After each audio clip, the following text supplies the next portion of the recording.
Hello students, welcome to Magnet Brains. This is Tazmin Pathan, your science educator for class 9th and for class 10th.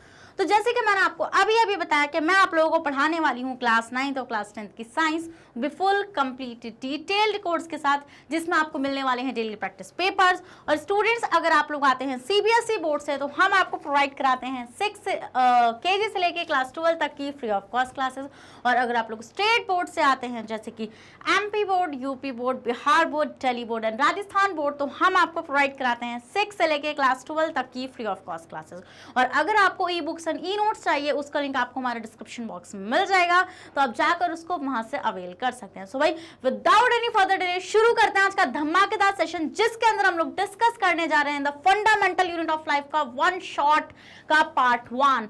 आज हम लोग students इस chapter का one shot का part 1 खत्म करेंगे। अब आप सोचेंगे मैम पार्ट 1, यस स्टूडेंट्स, इसका वन शॉट 2 पार्ट में जाएगा, पार्ट 1 एंड पार्ट 2 करके, बिकॉज चैप्टर जो है वो लेंथ में ज्यादा है। तो आज इस टॉपिक मतलब इस सेशन के अंदर हम लोग क्या क्या देखने वाले हैं स्टूडेंट्स, हम लोग इसमें ऑर्गेनलीज को नहीं देखेंगे, जितनी भी आपकी ऑर्गेनलीज हैं वो पार्ट 2 के लिए जाएंगे। और इसके अंदर आज हम लोग सारी की सारी जो उससे पहले की चीजें हैं, जैसे प्रोकैरियोटिक सेल क्या होता है, यूकैरियोटिक सेल क्या होता है ma'am, cytoplasm, nucleus, nucleolus, chromosomes, chromatin, DNA, सब कुछ आज हम लोग इस सेशन के अंदर देखेंगे, and even plasma membrane and cell wall also. So भाई बने रहेगा इस सेशन में, जल्दी से सेशन को लाइक कर दीजिए और रेड हार्ट को कमेंट करना बिल्कुल भी मत भूलेगा। तो जल्दी से आ जाइए और हेडिंग लगा लीजिए, chapter the fundamental unit of life one shot part 1 done काम। ओके, तो स्टूडेंट्स जैसे कि आपको पता ही है कि जैसे अगर आप किसी घर को देखते हैं तो वो घर आपको कितना स्मूथ नजर आता है, लाइक द वॉल्स कितनी वेल फिनिश्ड होती हैं वो। तो कभी सोचा है कि वो क्या ऐसी थी, क्या वो इतनी बड़ी वॉल ला के लगा दी गई? नहीं मैम, हमने तो घर बनते हुए भी देखा है, हमने देखा है कि वहाँ पर छोटी छोटी ब्रिक्स का इस्तेमाल कर कर हम पूरी की पूरी वॉल्स का फॉर्मेशन करते हैं। सही बोल रही हूँ ना मैं? यस मैम, आप बिल्कुल सही बोल रही हैं। तो इसी तरीके से अब हम देखेंगे कि अगर मैं किसी लिविंग ऑर्गेनिज्म की बात करूँ तो वो लिविंग ऑर्गेनिज्म बेसिकली किससे बना हुआ है, what is living made up of, what is living being made up of, तो वो बना हुआ है स्टूडेंट सेल से। किससे बना हुआ है? सेल से बना हुआ है। और ये चीजें मेरे स्टूडेंट्स बहुत अच्छे से जानते हैं क्योंकि मैम ने सेल को बहुत अच्छे से मास्टर कराया है। तो students, the bodies of living organism are made up of microscopic units called cells. किससे बना हुआ होता है स्टूडेंट्स? ये सेल्स का बना हुआ होता है। डन। पूरा का पूरा ऑर्गेनिज्म, जैसे अगर आप मुझे भी यहाँ पे देख पा रहे होंगे तो मैं भी छोटी छोटी यूनिट ऑफ सेल से बनी हुई हूँ। समझे वाला point? Yes ma'am. Next, the cell is a basic structural and functional unit of living organism. Structural वही चीज है कि पूरा का पूरा ऑर्गेनिज्म। देखिए, ये चीज मैंने आपको पहले भी बताई थी कि जो आपकी सेल होती है, जब वो सेल आपकी ग्रुप में आ जाती है तो वो फॉर्मेशन कर लेती है स्टूडेंट्स टिश्यू का। किसका फॉर्मेशन करती है? टिश्यू का फॉर्मेशन करती है। और वो टिश्यू से आगे बनता है स्टूडेंट्स आपका टिश्यू सिस्टम। क्या बनता है? टिश्यू सिस्टम बनता है। एंड देन वो टिश्यू सिस्टम आगे जाके क्या बनाता है स्टूडेंट्स? ऑर्गन। क्या बनाता है? ऑर्गन बनाता है। और फिर वो ऑर्गन आगे जाके बनाते हैं organ system. Organ system. And then ultimately पूरा का पूरा ऑर्गेनिज्म का फॉर्मेशन हो जाता है।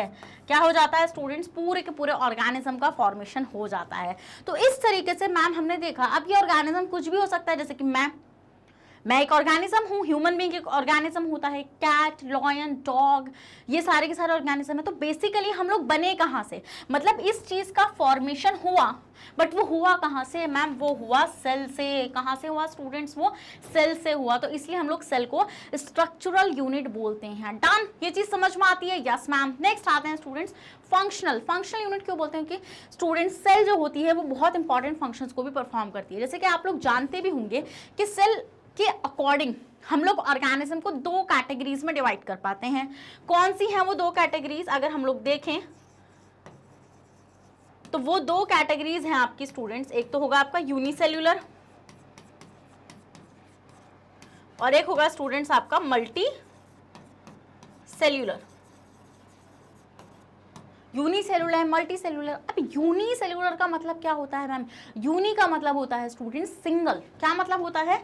सिंगल। तो ऐसे ऑर्गेनिज्म जो बेसिकली सिंगल सेल्ड हैं, कैसे हैं स्टूडेंट, जो सिंगल सेल्ड हैं। सिंगल सेल्ड मतलब कि वो सिर्फ एक ही सेल है, तो मतलब कि मैम वो एक ही सेल पूरे फंक्शन परफॉर्म करिए, करेक्ट, एक ही सेल सारे के सारे फंक्शन परफॉर्म करेगी। जैसे कि मैम वो क्या करेगी, वो खाना खाएगी तो उसको डाइजेस्ट भी करेगी, उसको क्या करेगी, डाइजेस्ट करने के बाद उससे एनर्जी भी निकालेगी, उस एनर्जी का इस्तेमाल भी करेगी और अपने आप को ग्रो भी करेगी। समझ में आया वाला पॉइंट। तो अब मल्टी सेलुलर ऑर्गेनिजम्स होते हैं स्टूडेंट, जहां पर एक से ज़्यादा सेल्स परफॉर्म होती हैं, मतलब परफॉर्म कर रही, सॉरी प्रेजेंट होती हैं, और वो जो फंक्शन को परफॉर्म करती हैं। जैसे मान लो मैं अगर हार्ट की बात करूँ, if I am talking about the heart, तो जो हार्ट है हमारा वो सेल से मिलकर बना हुआ है, बट हार्ट का फंक्शन क्या होता है मैम, हार्ट का फंक्शन होता है ब्लड को पूरी बॉडी में पंप करना, करेक्ट, सही बोल रही हूँ मैं, यस मैम आप बिल्कुल सही बोल रहे हैं। बट अगर मैं बात करूँ स्टमक की, किसकी बात करूँ, अगर मैं स्टमक की बात करूँ, तो स्टमक एक ऑर्गन है, तो वो किससे मिलकर बना हुआ होगा, ग्रुप ऑफ सेल से मिलकर बना हुआ होगा,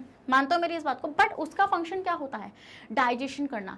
इट मीन्स कि मैम मल्टी सेलुलर ऑर्गेनिजम्स जो होंगे, जिसके पास बहुत सारी सेल्स प्रेजेंट होंगी, तो वो सिमिलर फंक्शन को परफॉर्म, मतलब कि ऐसा नहीं होगा कि वो सारा फंक्शन एक ही सेल परफॉर्म कर रही होगी। मल्टी सेलुलर में ये नहीं होता। मल्टी सेलुलर में कैसा होता है स्टूडेंट्स, मल्टी सेलुलर में एक ऑर्गेनिज्म जो होता है उसके पास अलग अलग ऑर्गन बने हुए होते हैं, और वो ऑर्गन डिफरेंट फंक्शंस को परफॉर्म कर रहे होते हैं। इट मीन्स कि अगर एक सिंगल सेल की बात करेंगे तो वो ये सारे फंक्शन खुद ही परफॉर्म करेगी, जैसे डाइजेशन, रेस्पिरेशन, ट्रांसपोर्टेशन। बट अगर आप एक मल्टी सेलुलर ऑर्गेनिजम्स के अंदर बात करेंगे तो एक सेल का एक स्पेसिफिक फंक्शन ही हम लोग को वहाँ पे देखने के लिए मिलने वाला है। तो समझ में आया कि सेल को स्ट्रक्चरल फंक्शनल यूनिट क्यों बोला जाता है। अगर समझ में आ गया तो जल्दी से रेड हार्ट कमेंट करिए इसी बात पर। चलिए, a cell employed DNA as a genetic material are surrounded by a plasma membrane and use of some basic mechanism for energy metabolism। देखिए अब ये बोल रहे हैं कि सेल के पास क्या क्या चीजें होने वाली हैं, तो आइए मैं बताती हूँ। पहले आप इसका स्क्रीनशॉट लीजिए if you want to take. ले लिया, ओके डन। देखो तो वही चीज़ बताई मैंने आपको अभी यूनिसेलुलर ऑर्गेनिज्म के बारे में, मल्टी सेलुलर ऑर्गेनिज्म के बारे में। तो ये चीज़ तो आपको बहुत अच्छे से हिट हो गई है कि मैम यूनिसेलुलर क्या होते हैं और मल्टी सेलुलर क्या होते हैं। तो unicellular organism is represented by a single cell. यही चीज़ बताई थी अभी मैम ने कि जो यूनिसेलुलर ऑर्गेनिज्म होते हैं स्टूडेंट्स, वो किससे रिप्रेजेंट करे जाते हैं, सिंगल सेल ऑर्गेनिजम्स होते हैं। नेक्स्ट मल्टी सेलुलर ऑर्गेनिज्म, और multi cellular organism consist of a large number of cells, क्या, जिसमें बहुत सारी सेल्स प्रेजेंट होती हैं। जैसे कि अगर मैं सिंगल सेल में बात करूं तो स्टूडेंट्स अमीबा, क्या, अमीबा को हम लोग यहाँ पे देख सकते हैं। अमीबा एक सिंगल सेल्ड ऑर्गेनिज्म होता है, तो वो किस कैटेगरी में आ जाएगा, यूनिसेलुलर में। और मल्टी सेलुलर में स्टूडेंट्स हम लोग देख सकते हैं, हम लोग खुद को देख सकते हैं, हम लोग ह्यूमन बीइंग को देख सकते हैं, समझे। All activities of organism are performed by a single cell. यही चीज़ मैंने आपको बताई थी कि यूनिसेलुलर ऑर्गेनिजम्स के अंदर जो सारी की सारी एक्टिविटीज़ होंगी वो एक ही सेल परफॉर्म कर रही होगी। बट अगर मैं मल्टी सेलुलर ऑर्गेनिज्म के अंदर देखूं तो एक सेल एक स्पेसिफिक फंक्शन को ही परफॉर्म कर रही होगी। जैसे कि मैंने एग्जांपल लेके क्या समझाया था, अगर मैं हार्ट और स्टमक की बात करूं तो स्टमक की सेल डाइजेशन में ही काम करेगी। ये नहीं है कि अरे रुको ज़रा मैं ज़रा हार्ट की हेल्प कर आती हूँ, ऐसा नहीं होगा। और हार्ट की सेल मतलब पंप करने का ही काम करेगी ब्लड को। समझे वाला पॉइंट या नहीं समझे? यस मैम, समझ में आया। A single cell perform one or few activities of the organism. और इसमें क्या होगा, एक सेल जो होगा वो एक से ज्यादा एक्टिविटी को परफॉर्म करेगा। Next, there is a no cell as a single cell perform of all activities. Cell are specialized to perform different function. और इसकी सेल्स जो होंगी स्टूडेंट्स वो स्पेशलाइज्ड होंगी एक डिफरेंट फंक्शन को परफॉर्म करने के लिए। So there is a cell within a cell. समझ में आने वाली चीज आप लोगों को। Next, reproduction consume a single cell, only some cell. देखिए वही सेल, वो जो एक सिंगल सेल है ना, वही रिप्रोडक्शन भी करेगी। बट यहाँ पर क्या होगा, यहाँ पर कुछ ही टाइप्स की सेल्स होंगी जो रिप्रोडक्शन में हेल्प करेंगी। जैसे कि अगर मैं बात करूँ मेल्स में स्पर्म, और अगर मैं फीमेल्स में बात करूँ तो ovum. Next, the life span of an individual is short. ऐसे ऑर्गेनिज्म का इंडिविजुअल मतलब जो लाइफ स्पेन होगा वो कम होगा। क्यों? ऑब्वियस सी बात है भाई, एक ही सेल से आप इतना ज़्यादा काम ले रहे हो तो उसकी तो डेथ हो ही जाएगी ज़्यादा। और यहाँ पे हम देखते हैं कि इस ऑर्गेनिज्म का जो लाइफ स्पेन होता है वो बहुत ज़्यादा होता है। समझ में आने वाला पॉइंट? Yes ma'am. नेक्स्ट, अब आते हैं स्टूडेंट्स के, जैसे सेल तो पढ़ लिया मैम ने, अच्छे से बता भी दिया सेल क्या होती है। सेल एक बेसिक स्ट्रक्चरल फंक्शनल यूनिट होती है लाइफ की। फिर हमने देखा कि on the basis of cells हमें दो टाइप के ऑर्गेनिजम्स भी देखने के लिए मिल जाते हैं, unicellular and multi cellular. But अगर मैं बात करूं कि मैम ये सेल कहाँ से पता चली कि ऐसी भी कोई चीज़ एग्जिस्ट कर रही है, मतलब कि हम ऑर्गेनिज्म सेल से बने हुए हैं, ये बात हमें कैसे पता चली? तो स्टूडेंट्स ये बात हमें पता चली है कैसे, यहाँ से हुई डिस्कवरी। कुछ साइंटिस्टों ने इस चीज़ की डिस्कवरी करी है और उन्होंने ही हमें बताया है कि जो सेल हैं उन्हीं से ही पूरा पूरा ऑर्गेनिज्म बना हुआ होता है। तो डिस्कवरी ऑफ सेल में जो जो मैं आपको यहाँ पे बता रही हूँ आप सिर्फ उतना ही याद रखेंगे।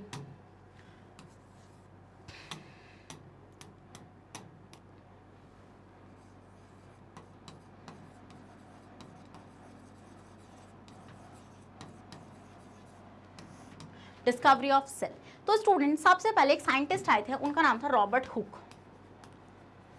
रॉबर्ट हुक उनका नेम था। अब मैंने आपको एक चीज़ बताई थी, जब मैंने आपको उसका डिटेल एक्सप्लेनेशन पढ़ाया था, वहाँ पे मैंने एक चीज़ बोली थी कि Robert hook was the first scientist जिन्होंने सेल के बारे में बात करनी शुरू करी थी। बात कैसे करनी शुरू करी थी, देखिए स्टूडेंट, इन्होंने क्या करा था, रॉबर्ट हुक ने, इन्होंने एक कॉर्क लिया था। कॉर्क क्या होता है, प्लांट का dead tissue, plant dead tissue, अरे जो पेड़ की छाल होती है ना, इसको हम पेड़ की छाल बोलते हैं, उसको हम बोलते हैं कॉर्क। क्या बोलते हैं हम उसको, कॉर्क बोलते हैं। तो इन्होंने इसको लिया एंड इसको लेने के बाद इन्होंने इसका एक पतला सा पीस काटा एंड पीस काट के उसको माइक्रोस्कोप के नीचे देखा। क्या देखा, माइक्रोस्कोप के नीचे इन्होंने उसको देखा, और खुद नहीं देखा, इनका खुद का बनाया वो माइक्रोस्कोप था, इन्होंने वहाँ पे देखा। उस टाइम पे माइक्रोस्कोप भी ज़्यादा वेल डेवलप नहीं थे, मतलब उस टाइम पे हमें ज़्यादा माइक्रोस्कोप के बारे में भी नॉलेज नहीं थी। तो अगर किसी को माइक्रोस्कोप याद नहीं आ रहा है तो मैं आपको याद दिला देती हूँ। माइक्रोस्कोप एक ऐसा इंस्ट्रूमेंट होता है स्टूडेंट, जिससे हम लोग उन सेल्स को या उन चीज़ों को देख सकते हैं जो हम अपनी नेकेड आई से नहीं देख पाते हैं। समझे वाला पॉइंट आप लोग। तो हमने देखा इस कॉर्क को जब उन्होंने क्या करा, ऑब्जर्व अंडर माइक्रोस्कोप,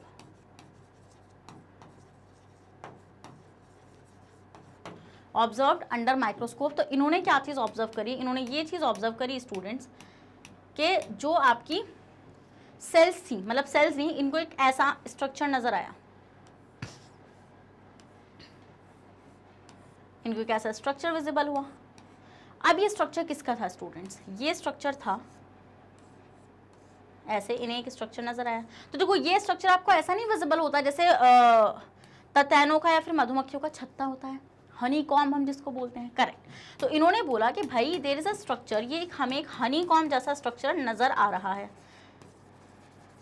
फिर ऐसी जैसी इसकी शेप थी ना, इस तरीके के ऐसे हेक्सागोनल जो इसकी शेप थी, तो हम ये देखते हैं कि जो मॉन्क्स होते हैं ना, मॉन्क्स क्या होते हैं स्टूडेंट्स, जो क्रिश्चियन में प्रीस्ट होते हैं, फादर्स जो होते हैं, उनका जो रूम होता है ना, वो ऐसे शेप का होता है, और उसको हम लोग लैटिन लैंग्वेज में बोलते हैं सेला। क्या बोलते हैं स्टूडेंट्स, सेला बोलते हैं। तो हमने इसी वजह से, अब ये भी हमें ऐसी नजर आ रही थी जैसे उनके रूम्स की शेप थी, तो हमने यहाँ से नाम दिया इनको सेला, इट मीन्स सेल। क्या हम लोग क्या बोलने लगे स्टूडेंट्स, इनको हम लोग सेल बोलने लगे। तो यहाँ से बात शुरू हुई थी सेल की। तो सेल क्या थे, बेसिकली एक ऐसे कंपार्टमेंट रॉबर्ट हुक को नजर आए थे, जिसको उसने सेला क्यों बोला था, क्योंकि उसने इसको मॉन्क्स के रूम से कंपेयर किया था। तो Robert Hooke was the first scientist who discovered the cell. और कैसी सेल को इन्होंने डिस्कवर किया था स्टूडेंट्स, डेड सेल को डिस्कवर किया था।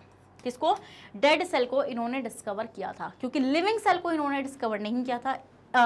लिविंग सेल को किसने डिस्कवर किया था, जल्दी से बताइए कमेंट बॉक्स में, तो मैं अभी बताने वाली हूँ आप लोगों को। तो आपको ये चीज़ याद रखनी है कि डेड सेल को किसने डिस्कवर किया था, रॉबर्ट हुक ने। 1 मार्क में क्वेश्चन फंस सकता है। अब Robert Hooke hook hook hook डाल दिया आपने गले में, कहाँ डाला आपने, गले में हुक डाला है उसके। तो कैसा रखेंगे, आपने जब गले में हुक डाल दिया तो वो मर गया, तो मर गया मतलब कि डेड सेल की डिस्कवरी किसने करी थी, रॉबर्ट हुक ने करी थी। डन, स्क्रीनशॉट लो, ले लिया स्क्रीनशॉट। चलो ऐसे बताती हूँ, या छोड़ो, चलो आ जाओ। नेक्स्ट आते हैं स्टूडेंट्स, पहली डिस्कवरी ये थी, फिर थे एवी ल्यूवेनह्यूक। तो स्टूडेंट्स देखिए, basically he was not a scientist.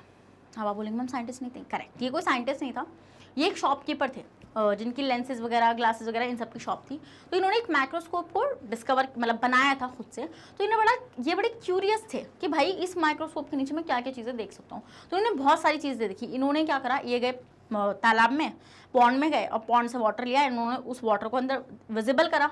तो इन्होंने एक चीज़ नोटिस करी कि they are the some cells जो ऐसे मूव कर रही हैं, मतलब कोई तो चीज़ है जो ऐसे मूव कर रही है। फिर इन्होंने क्या करा, ये जो दांतों पे प्लाक लग जाता है, इस प्लाक को लिया एंड इसको नीचे रख के देखा। तो इसने देखा यहाँ पर भी कुछ चल रहा है। क्या चल रहा होगा, माइक्रो ऑर्गेनिजम्स चल रहे होंगे, बैक्टीरियाज चल रहे होंगे। इस तरीके का इनका एक ऑब्जर्वेशन था। और इस तरीके के ऑब्जर्वेशन के बाद इन्होंने क्या करा, इन्होंने सारी जिंदा चीज़ें देखी। क्या देखी स्टूडेंट्स, इन्होंने जिंदा चीज़ें देखी। तो इसी से हमें ये चीज़ पता चलती है कि एवी ल्यूवेनह्यूक ने लिविंग सेल को, किसको स्टूडेंट्स, लिविंग सेल को डिस्कवर किया था। किसको डिस्कवर किया था, डिस्कवर किया था इन्होंने लिविंग सेल। तो ये क्वेश्चन आपका बनेगा कि लिविंग सेल को डिस्कवर करने वाले कौन थे, एवी ल्यूवेनहुक थे। समझ में आने वाली चीज आप लोगों को? यस मैम, ये चीज समझ में आ गई। फिर बात करते हैं स्टूडेंट्स कि मैम प्लांट और एनिमल्स जो होते हैं दे आर द ऑर्गेनिजम्स। तो मैम हमें ये चीज कैसे पता चली कि they are also made up of cells? तो यहीं पर कुछ और साइंटिस्ट का भी कॉन्ट्रीब्यूशन रहा है स्टूडेंट्स, जहां से बनी थी सेल थियरी। जैसे कि आप लोग को पता होगा कि जो हमारी प्लांट सेल्स होती हैं, जो हमारी प्लांट सेल्स होती हैं और जो हमारी एनिमल सेल्स होती हैं,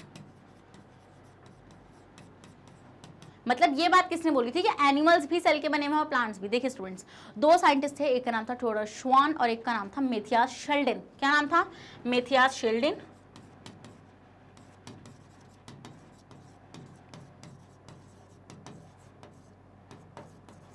और एक का नाम था थियोडोर श्वान।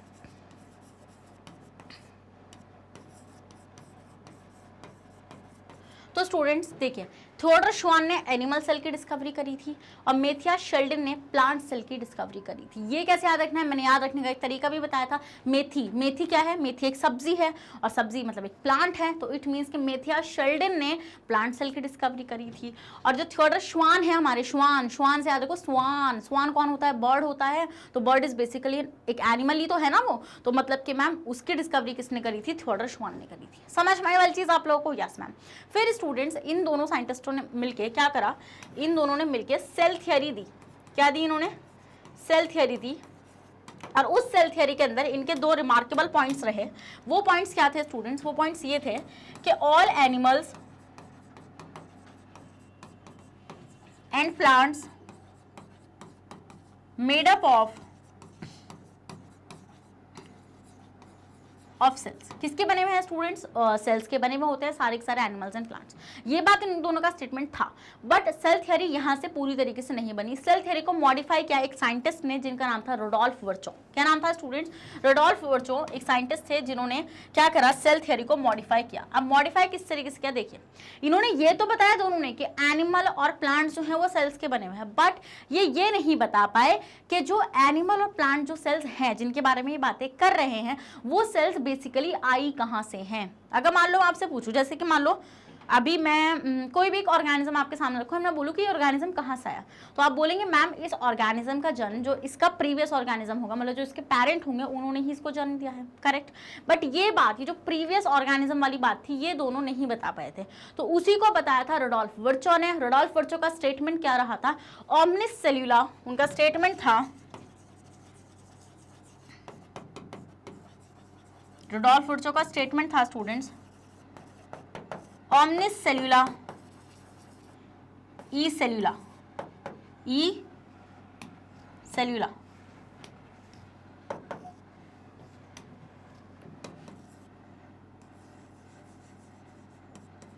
ओमनिस सेल्यूला ई सेल्यूला, ये स्टेटमेंट था किसका? रुडोल्फ वर्चो का। किसका स्टेटमेंट था स्टूडेंट्स? रुडोल्फ वर्चो का स्टेटमेंट था। ये क्या बोलता है? ये बोलता है कि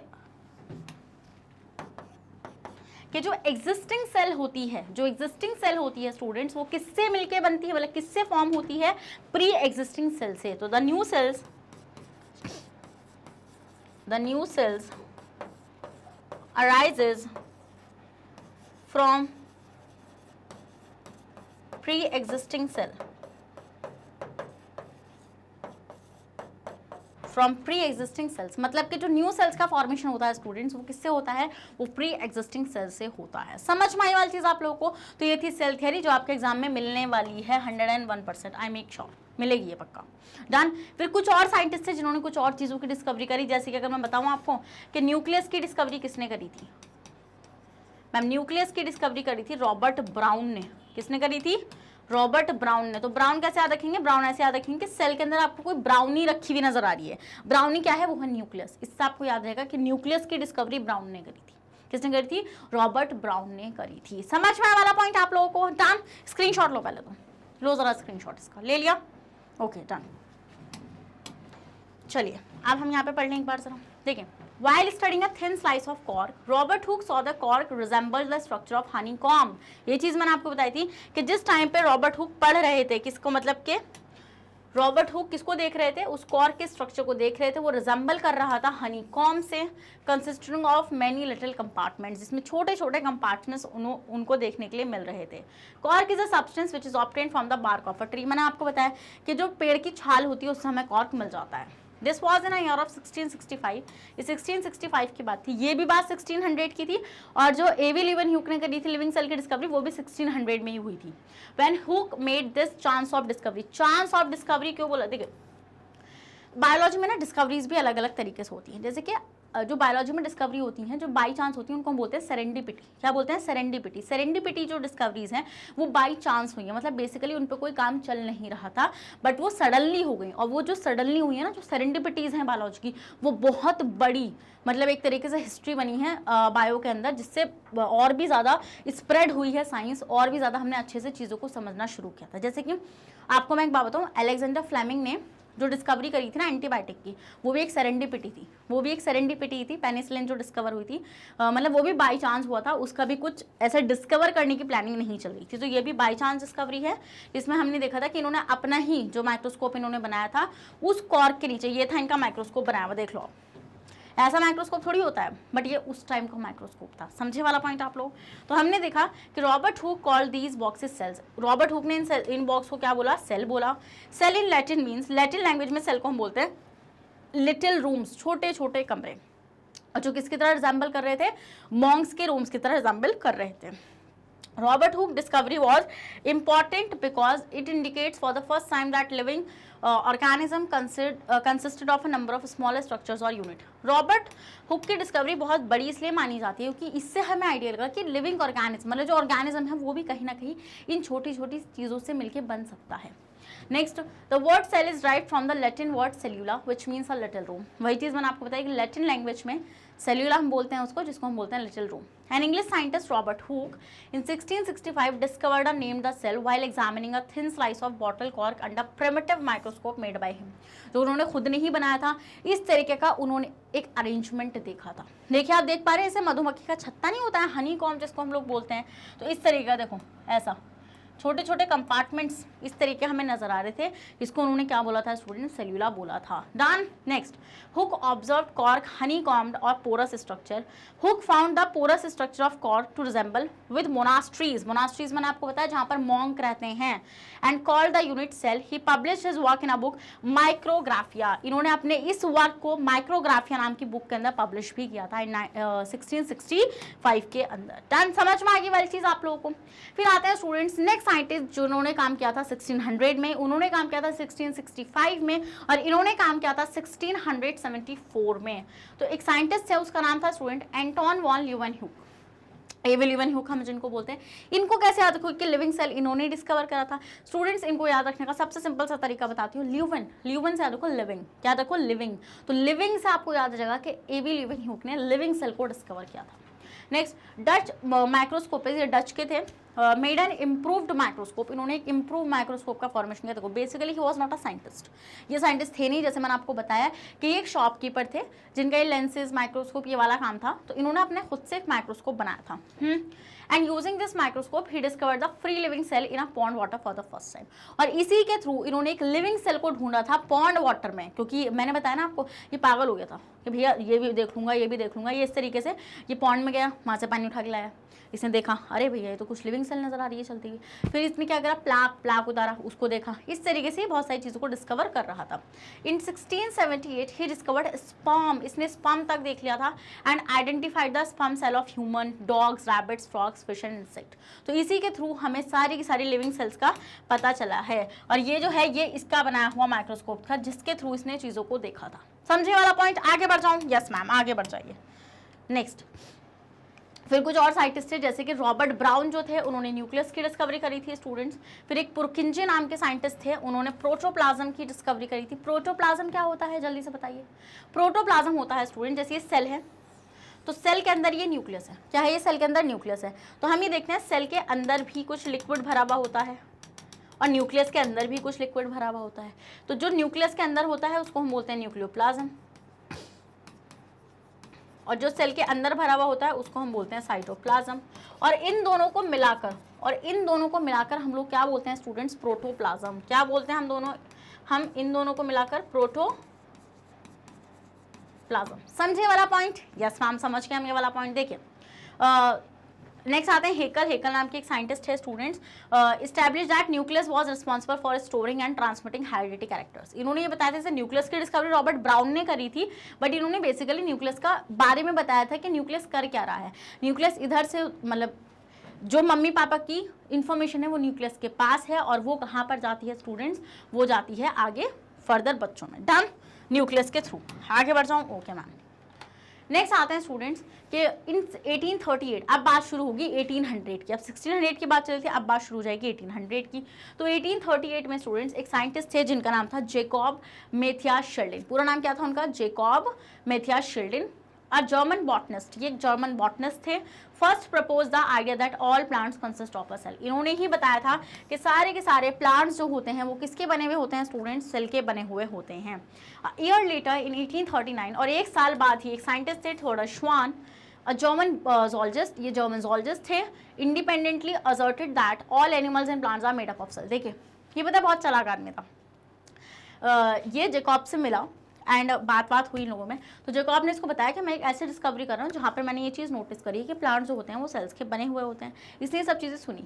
जब इसने अपना वर्क पब्लिश किया तो इसने वहाँ पे एक स्टेटमेंट यूज़ किया कि all animals and plants are made up of cell. It means कि प्लांट्स के बारे में तो ऑलरेडी मैथियास बात कर ही चुका था, बट इसने खुद को भी क्रेडिट दिया कि भाई मैंने पता करा है कि एनिमल सेल तो इसने बताई थी कि एनिमल्स जो होते हैं वो सेल्स के बने होते हैं, बट इसने प्लांट्स को भी वहाँ पर इंक्लूड किया। बट हम लोग फेयर हैं, हम लोग बहुत ही अच्छे से डिसीजन लेते हैं, तो हमने बोला कि भैया एक साल पहले उसने बात बोली थी तो हम उसको क्रेडिट देंगे क्या? प्लांट सेल की डिस्कवरी का। डन। तो इन्होंने इंडिपेंडेंटली स्टेटमेंट को दिया, this joint finding forms the basis of cells of cell theory. समझ में आने वाली चीज़ आप लोगों को? Yes. The cell theory was refined further. मैंने आपको ये चीज़ बताई थी कि जो सेल थियरी थी वो बेसिकली पूरी तरीके से मॉडिफाई नहीं थी इन दोनों के स्टेटमेंट से। तो वो कैसे मॉडिफाई हुई? वो मॉडिफाई हुई through the scientist called Rudolf वर्चो।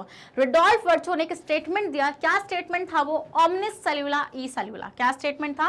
Omnis सेल्यूला ई सेल्यूला। ये क्या बोलता है ये स्टेटमेंट? ये बोलता है कि मैम जो एग्जिस्टिंग सेल्स हैं वो कहाँ से आई हैं? वो प्री एग्जिस्टिंग सेल से आई हैं। कहाँ से आई हैं स्टूडेंट्स? प्री एग्जिस्टिंग सेल से आई हैं। When another German biologist Rudolf Virchow presented the idea that all cells arises from pre-existing cell, his actual aphorism was omnis cellula e cellula। भाई उसने अपनी लैंग्वेज में बोला था। कहाँ का था वो?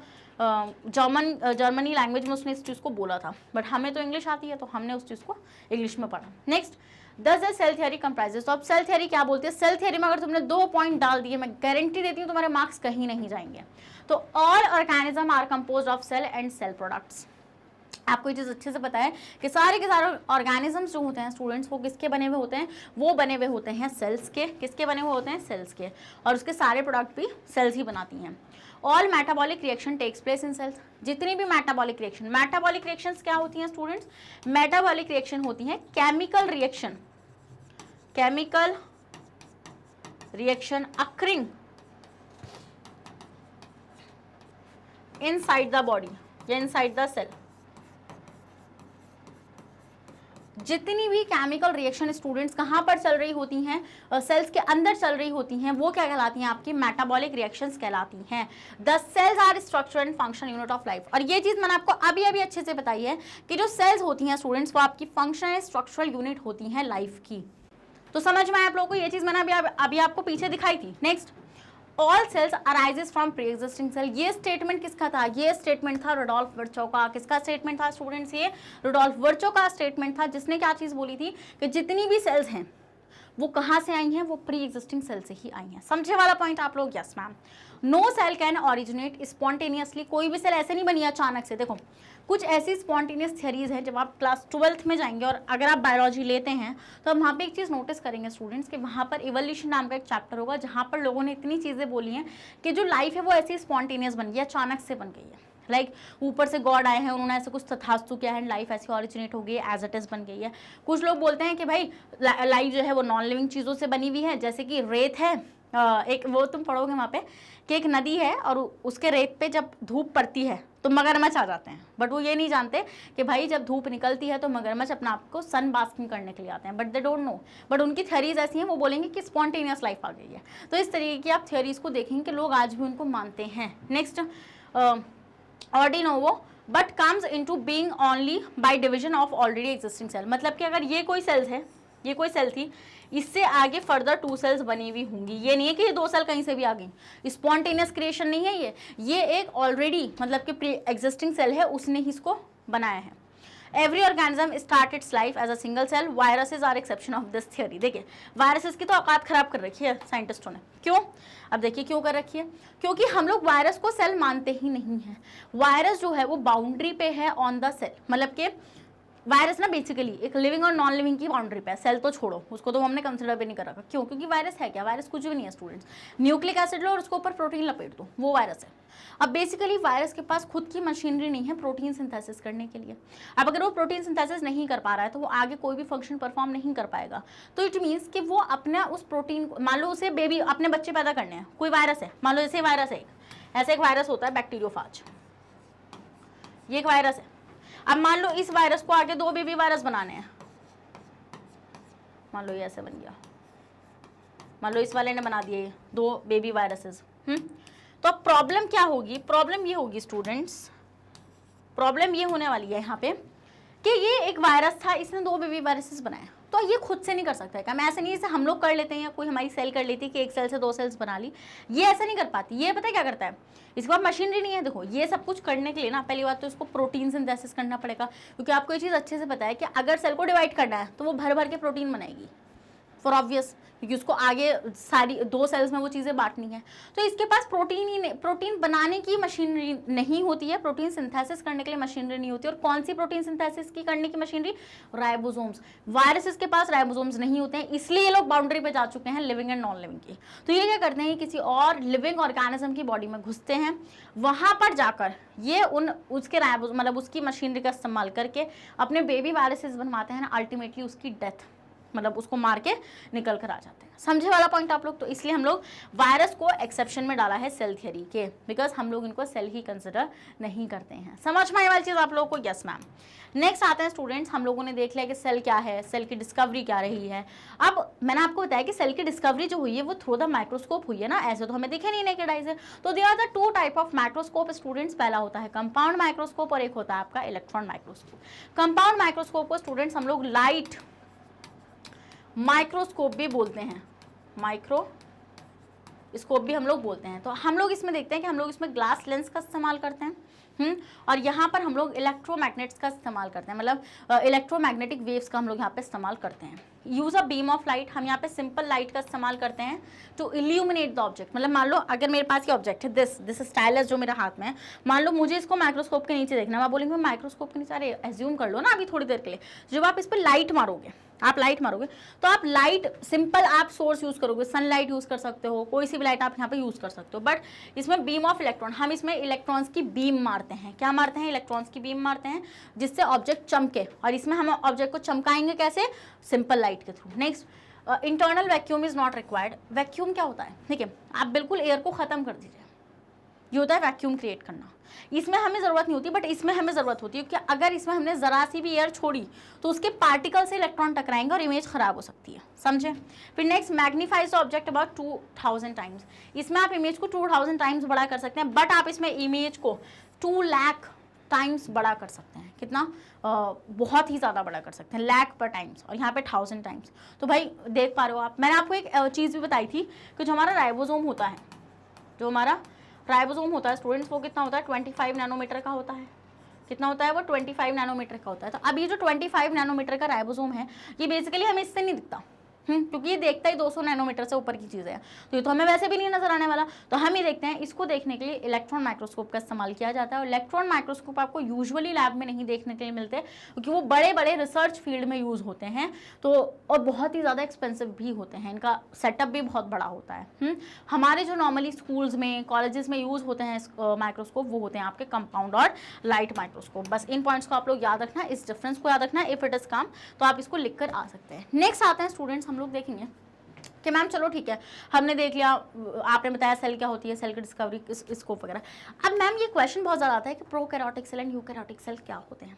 तो स्टूडेंट्स जैसे कि मैंने आपको पहले भी बताई थी ये चीज़, जब मैंने आपको डिटेल सेशन पढ़ाया था कि जो प्रोकैरियोट्स होते हैं, प्रोकैरियोट्स, प्रो का मतलब होता है प्रिमिटिव, क्या मतलब होता है प्रिमिटिव, और कैरियोट्स का मतलब होता है न्यूक्लियस, मतलब ऐसी सेल्स जिनका न्यूक्लियस प्रिमिटिव है, क्या ऐसी सेल्स जिनका न्यूक्लियस प्रिमिटिव होता है। एंड यूकैरियोटिक सेल्स क्या होती हैं, यू का मतलब होता है एडवांस एंड कैरियोटिक का मतलब होता है न्यूक्लियस, मतलब ऐसी सेल्स जिनका न्यूक्लियस एडवांस है। तो इट मीन्स कि मैम इसी के बेसिस पर हम लोग देखेंगे प्रोकैरियोटिक एंड यूकैरियोटिक सेल को। करेक्ट। देखिए बेसिकली हम लोग ये चीज़ नोटिस करते हैं कि जो प्रोकैरियोटिक सेल्स होते हैं स्टूडेंट्स, उनके पास कोई ऑर्गेनली प्रेजेंट नहीं होती है। कौन सी, मेम्ब्रेन बाउंड ऑर्गेनली। और जो यूकैरियोट्स होते हैं उनके पास मेम्ब्रेन बाउंड ऑर्गेनली होती है, बट एक ऑर्गेनली प्रोकैरियोट्स के पास होती है, उसको हम बोलते हैं राइबोसोम। क्या बोलते हैं स्टूडेंट्स, राइबोसोम बोलते हैं। तो राइबोसोम कैसे प्रेजेंट है मैम, क्योंकि राइबोसोम एक नॉन मेम्ब्रेन बाउंड ऑर्गेनली होती है। कैसी, नॉन मेम्ब्रेन बाउंड ऑर्गेनली होती है। जैसे अगर मैं साइज की बात करूँ तो मैंने आपको बताया था, अगर प्रोकैरियोटिक सेल इतनी सी है तो यूकैरियोटिक इतनी बड़ी है। समझे मेरा पॉइंट वाला, यस मैम। तो size of a cell is generally small 1 to 10 micrometer, but इसमें कितना होता है 5 to 100 माइक्रोमीटर। देख रहे हो तुम कितनी ज़्यादा बड़ी है, मतलब 10 गुना ज़्यादा है, 100 गुना ज़्यादा है। समझे वाला पॉइंट। न्यूक्लियस इज एब्सेंट, इसमें न्यूक्लियस एब्सेंट होता है स्टूडेंट्स। तो इसका जेनेटिक मटेरियल कहाँ पड़ा हुआ होता है, इसका जेनेटिक मटेरियल ऐसे ही साइटोप्लाज्म में पड़ा हुआ होता है, और जहाँ पर पड़ा हुआ होता है स्टूडेंट्स, हम उस रीजन को बोलते हैं न्यूक्लियोइड। क्या बोलते हैं स्टूडेंट्स, हम लोग उसको बोलते हैं न्यूक्लियोइड। न्यूक्लियर रीजन और nucleoid is not surrounded by any nuclear membrane. Next, इसमें न्यूक्लियस प्रेजेंट होता है। क्या होता है, न्यूक्लियस प्रेजेंट होता है। Nuclear material is surrounded by a nuclear membrane, और इसमें हम लोग देखते हैं कि जो न्यूक्लियर मटेरियल होता है वो न्यूक्लियर मेम्ब्रेन से सराउंडेड होता है। It contains a single chromosome, हम ही देखते हैं इसमें सिर्फ सिंगल क्रोमोसोम होता है, बट इसमें एक से ज़्यादा क्रोमोसोम हमें देखने के लिए मिल जाते हैं। डन। और आपको पता है कि जो प्रोकैरियोटिक सेल होती हैं उनका जो क्रोमोसोम होता है, मतलब जो क्रोमोसोमल डीएनए होता है उनका, वो सर्कुलर होता है। कैसा होता है, वो सर्कुलर होता है, बट यूकैरियोटिक सेल में ऐसा नहीं होता है, इसका सर्कुलर नहीं होता है। Next, nucleolus is absent. Nucleolus क्या है, मैंने आपको ये चीज़ बताई थी कि जैसे मान लीजिए ये न्यूक्लियस है, मान लो ये बना देती हूँ,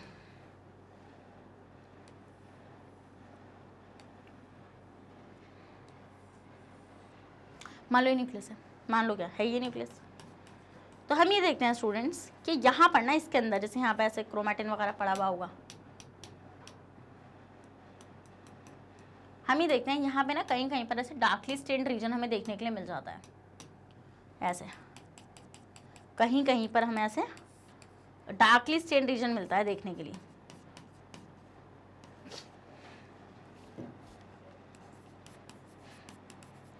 stand region, darkly stain region हम लोगों को देखने के लिए मिल जाता है। तो ये जो डार्कली स्टेन रीजन होता है स्टूडेंट, ये होता है आपका न्यूक्लियोलस। क्या होता है, ये न्यूक्लियोलस होता है, and it is basically the site for RNA synthesis. हम ये देखते हैं यहाँ पर आरएनए का फॉर्मेशन होता है, आरएनए सिंथेसिस होता है यहाँ पे, और फिर उस आरएनए की हेल्प से यहाँ से राइबोसोम बनाए जाते हैं। तो अगर आपको आरएनए सिंथेसिस आए या फिर राइबोसोम आए, दोनों ही ऑप्शन करेक्ट है, बट अगर आप लोग बहुत ही स्पेसिफिकली देखेंगे, बिल्कुल डिटेल में देखेंगे, तो आरएनए सिंथेसिस की साइट है न्यूक्लियोलस। किसकी, आरएनए सिंथेसिस की साइट होती है न्यूक्लियोलस। समझे वाला पॉइंट आप लोग। तो हम ये देखते हैं इसमें न्यूक्लियस, जब भाई उसके पास न्यूक्लियस ही नहीं है, खुद सोचो ना, इसके पास तो न्यूक्लियस ही नहीं है, तो न्यूक्लियोलस क्या करेगा, पर इसके पास न्यूक्लियोलस प्रेजेंट होता है। क्या होता है, इसके पास न्यूक्लियोलस प्रेजेंट होता है। Next, membrane bound cell organelles are absent. मैंने आपको ये चीज़ बताई थी कि सेल ऑर्गेनली होगी बट मेम्ब्रेन बाउंड नहीं होगी, और उसमें से भी कौन सी वाली होती है, राइबोसोम ही होती है इसके पास जो होती है स्टूडेंट, सारी की सारी मेम्ब्रेन बाउंड सेल ऑर्गेनलीज होती हैं, और नॉन मेम्ब्रेन भी होती हैं, मैं नहीं बोलूँगी, बट उसके पास मेम्ब्रेन बाउंड नहीं होती हैं। जैसे माइटोकॉन्ड्रिया हो गया, डबल मेम्ब्रेनस होती है, तो प्लास्टिड डबल मेम्ब्रेनस होती है, एंडोप्लाज्मिक रेटिकुलम मेम्ब्रेनस होती है, Golgi, lysosome, peroxisomes are present, ये सब कुछ इसके अंदर प्रेजेंट होते हैं। Next, cell division takes place by fission और बडिंग। हम ये देखते हैं इसमें जो सेल डिवीजन होता है वो फिजन या फिर बडिंग से होता है। फिजन क्या होता है, बेसिकली जैसे कि एक सेल से दो सेल्स बन जाएंगी, साइटोप्लाज्म अलग, न्यूक्लियस अलग, एंड दो सेल्स का फॉर्मेशन हो गया। बडिंग, एक सेल होगी, वो टूट ऐसे अपने आप को बहुत सारे उसमें बनाएगी, एंड देन वो डिटैच हो जाएगी। जैसे मान लो ये एक सेल है, जैसे अगर मैं एक सेल है ये, अब इसने क्या करा, ऐसे यहाँ पे ऐसे एक और सेल बनाई, एंड ये यहाँ से डिटैच होगी, और ये जहाँ पर भी गिरेगी एक पूरा ऑर्गेनिज्म का फॉर्मेशन हो जाएगा। बट इसमें क्या होता है, basically cell division mitosis and meiosis के थ्रू परफॉर्म होती है। आपको पता है ये चीज़, मियोसिस एंड माइटोसिस क्या होती है, नहीं पता तो मैं बताऊँगी, डोंट वरी, लो भाई स्क्रीनशॉट। चलो नेक्स्ट आते हैं स्टूडेंट्स आपका ये आप जैसे आप इस फिगर को देख भी पा रहे होंगे, this is the eukaryotic cell and this is the prokaryotic cell. Prokaryotic cell को अगर आप देख भी पा रहे होंगे, देखो यहाँ पे there is a structure here, flagella वगैरह प्रेजेंट होती है इसके पास। क्यों? For the movement. हाथ पैर तो लग नहीं रहे ना कि कूदते हुए चले जाएं, ऐसा तो है नहीं कुछ भी, तो फ्लैजिला ही है मैम, सीलिया है, उन्हीं के थ्रू मूवमेंट करते हैं ये लोग। नेक्स्ट प्लाज्मा मेम्ब्रेन होती है न्यूक्लियर, देखो जैसे मान लो ये सेल है तो प्लाज्मा मेम्ब्रेन भी होगी, सेल वॉल भी होगी और एक्स्ट्रा कवरिंग भी प्रेजेंट होंगी, बस अंदर कुछ नहीं होगा, अंदर खाली पड़ा है सारा मामला। यहाँ पे इसका क्या होगा, ऐसे सर्कुलर क्रोमोसोमल डीएनए होगा, यहाँ पे ऐसे साइटोप्लाज्म होगा, यहाँ पर ऐसे राइबोसोम्स वगैरह पड़े हुए होंगे, तो वो सब हमें यहाँ पे देखने के लिए मिल जाते हैं। बट अगर मैं यूकैरियोटिक सेल की बात करूँ, जैसे अगर animal cell, plant cell, eukaryotic cell है, तो हम ये चीज़ नोटिस करते हैं स्टूडेंट्स के, आप देखेंगे कि यहाँ पर ऐसे बहुत सारे ऑर्गेनेलिज आपको देखने को मिलेंगे, जैसे मैं अभी आपको आगे भी दिखाऊंगी। अगर मैं यहाँ पे भी आपको दिखाना चाहूँ तो आप देख भी सकते हैं, जैसे कि देखो आप ये न्यूक्लियस है, फिर ये वाला रीजन देखो ये न्यूक्लियोलस है, फिर देखो ये ईआर है, ऐसे ऐसे इनफोल्डिंग्स ईआर की होती है ना, बताइए या नहीं, अच्छे से पढ़ाई है। देखो ये क्या है, गोल्जी बॉडी है, इस तरीके से वाईफाई का साइन बताया था मैम ने। फिर ये छोटी छोटी वेसिकल्स, ये लाइसोसोम्स हो सकते हैं, वैक्यूल्स हो सकते हैं।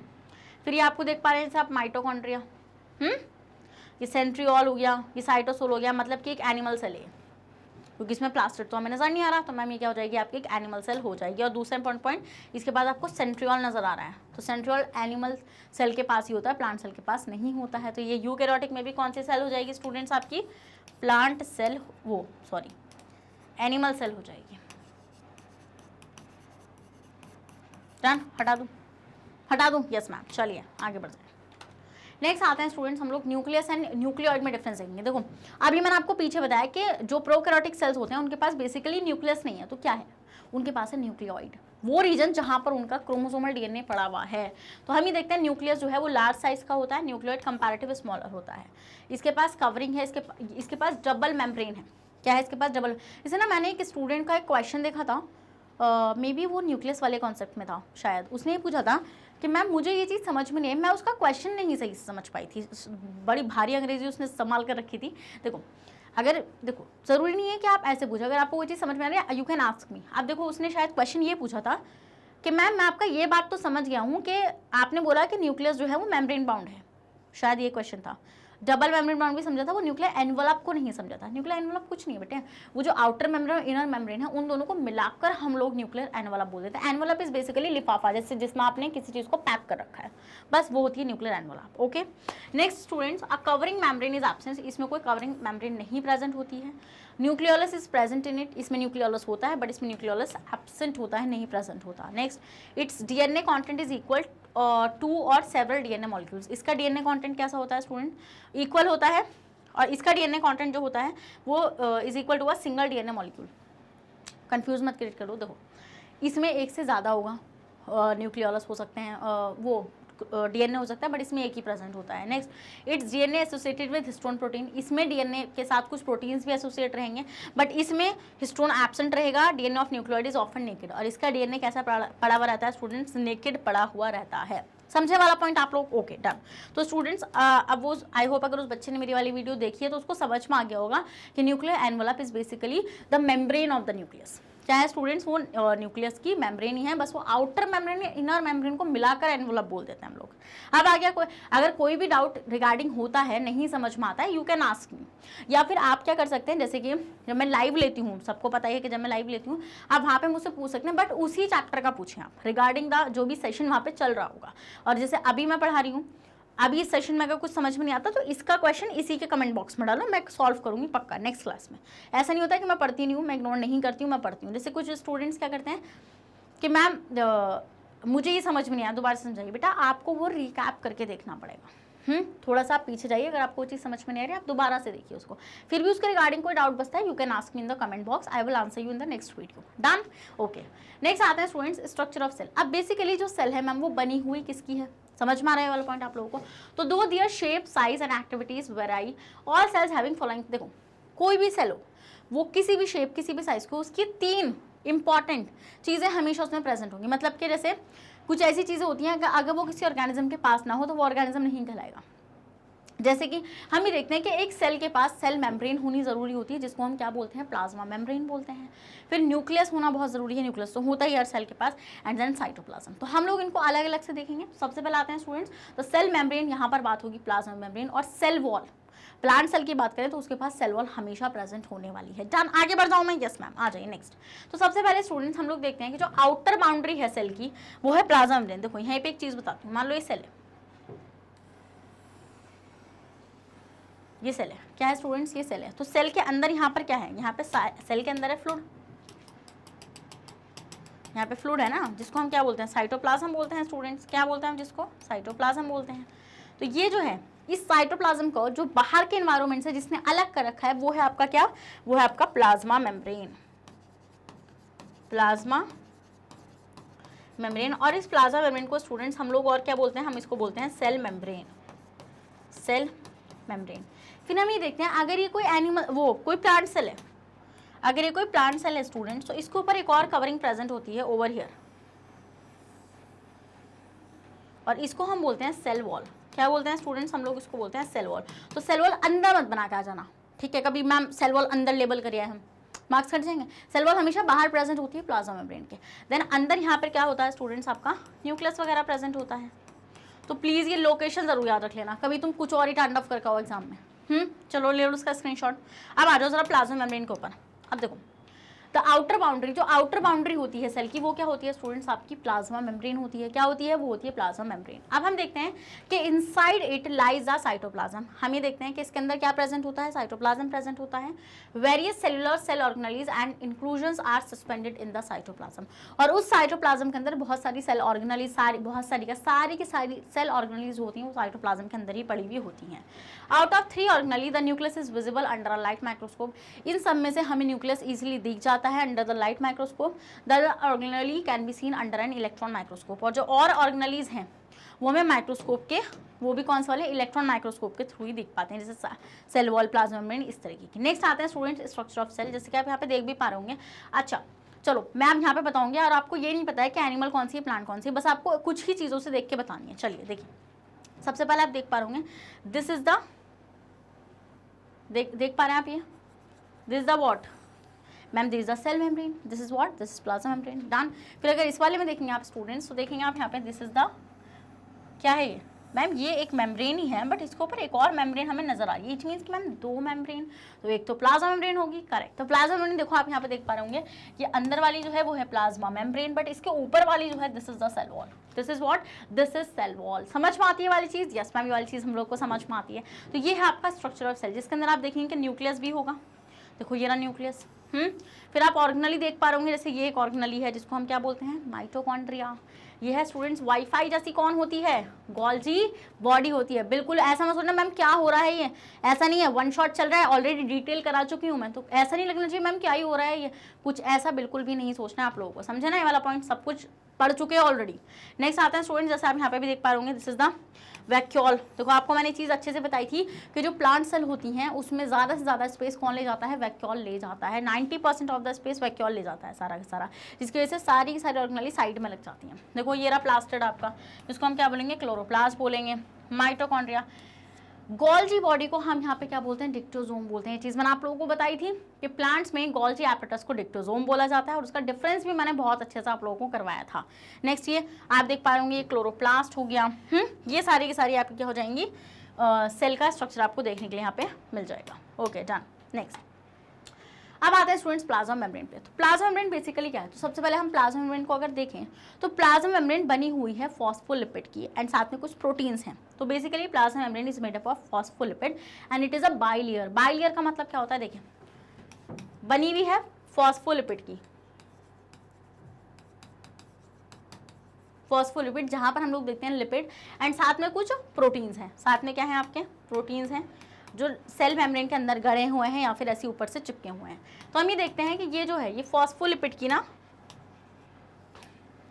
फॉस्फोलिपिड की बाइलेयर है प्लाज्मा मेम्ब्रेन। बाइलेयर का मतलब क्या होता है, देखो अगर आपको फॉस्फोलिपिड का डायग्राम थोड़ा सा भी याद हो, थोड़ा सा क्या पूरा याद होना चाहिए, तो मैंने आपको बताया था कि ऐसे उसका सर होता है और ऐसे उसके पैर होते हैं। डन, ये चीज बताई मैंने आपको। और ये जो उसका सर होता है वो हाइड्रोफिलिक होता है, मतलब इसको पानी से प्यार है, बट जो इसके पैर है, ये जो नीचे वाले इसके पैर हैं, ये है हाइड्रोफोबिक। क्या है स्टूडेंट्स, ये है आपके हाइड्रोफोबिक। और ये जो हाइड्रोफोबिक होते हैं ये डरते हैं पानी से, इसके पैर, इसकी जो टेल होती है वो पानी से डरती है, इसलिए बाइलेयर में है। क्यों? क्योंकि सेल के अंदर भी लिक्विड है और सेल के बाहर भी लिक्विड है, तो मतलब कि मैम लिपिड को तो प्यार ही नहीं है ना पानी से, तो बेसिकली ये क्या करते हैं, बाइलेयर बना के रहते हैं, मतलब 2 लेयर, तो मतलब ऐसे रहते हैं, ऐसे कुछ ऐसे, जिससे सर जो है वो पानी को फेस कर रहे होते हैं, बट टांगे बच जाती हैं। टांगे क्या हो जाती हैं स्टूडेंट्स, बच जाती हैं। समझे वाला पॉइंट आप लोग? Yes ma'am. Next, most cellular organelles such as mitochondria, chloroplast, lysosome, perioxome, Golgi apparatus, nucleus and endoplasmic reticulum are enclosed by a unit membrane। ये सब किससे बंद रहती हैं स्टूडेंट्स? यूनिट मेम्ब्रेन से बंद रहती हैं। तो सेल सरफेस मेम्ब्रेन और plasma membrane is the outer covering of each cell. और सेल मेम्ब्रेन और प्लाज्मा मेम्ब्रेन जो होता है वो हर सेल की आउटर कवरिंग होती है। It is present in cell of plants, animals and micro organism, और ये हर सेल के ऊपर प्रेजेंट रहती है। स्ट्रक्चर अगर हम लोग देखेंगे तो plasma membrane is a living, plasma membrane जो होता है वो लिविंग होती है, थिन होती है, डेलिकेट होती है, इलास्टिक होती है और सिलेक्टिवली परमिएबल होती है। सिलेक्टिवली परमिएबल का मतलब मैम ने आपको बताया हुआ है, एक तरीके से ये मम्मी है, ये ही डिसाइड करेगी अंदर क्या चीज़ आनी है घर के और बाहर क्या जानी है घर के। समझ में आया वाला पॉइंट आप लोगों को? Yes ma'am. Okay, next, about 7 nm thick, इतनी थिक होती है। नेक्स्ट आ जाते हैं केमिकल एनालिसिस। केमिकल एनालिसिस मतलब कि बनी हुई किसकी है, केमिकल कंपोजिशन क्या है, ये चीज़ मैंने आपको भी पीछे बता दी है कि मैम ये बनी हुई होती है फॉस्फोलिपिड एंड साथ में लगे हुए होते हैं कुछ proteins. Next, the membrane to be 75% phospholipid, जो मेम्ब्रेन होती है स्टूडेंट्स वो 75% फॉस्फोलिपिड की बनी हुई होती है। In addition the membrane contains proteins, इसमें हम लोग देखते हैं कि प्रोटीन्स होते हैं, कोलेस्ट्रॉल होता है और पॉलीसेक्राइड होते हैं। However it is phospholipid that form key elements in the structure of plasma membrane. तो जो मेन की इंग्रेडिएंट, मतलब मेन इंग्रेडिएंट अगर मैं बोलूँ किसी भी सब्जी को टेस्ट कैसे बनाने का, डिलीशियस बनाने का, तो वो क्या है, इसका है फॉस्फोलिपिड। कौन है स्टूडेंट्स? फॉस्फोलिपिड। जैसे आप इस को देख भी पा रहे होंगे तो एक प्लाज्मा मेम्ब्रेन है, तो देखो ये अगर आप यहाँ पे ध्यान से नोटिस करो, जो मैं तुम्हें दिखा रही हूँ यहाँ पे, दिस इज द हेड, ये हेड है, नज़र आ रहे हैं हेड? यस मैम नज़र आ रहे हैं। अब देखो फिर इसकी टांगे दिखाऊँ मैं आपको, ये इसकी टेल आपको नज़र भी आ रही होगी।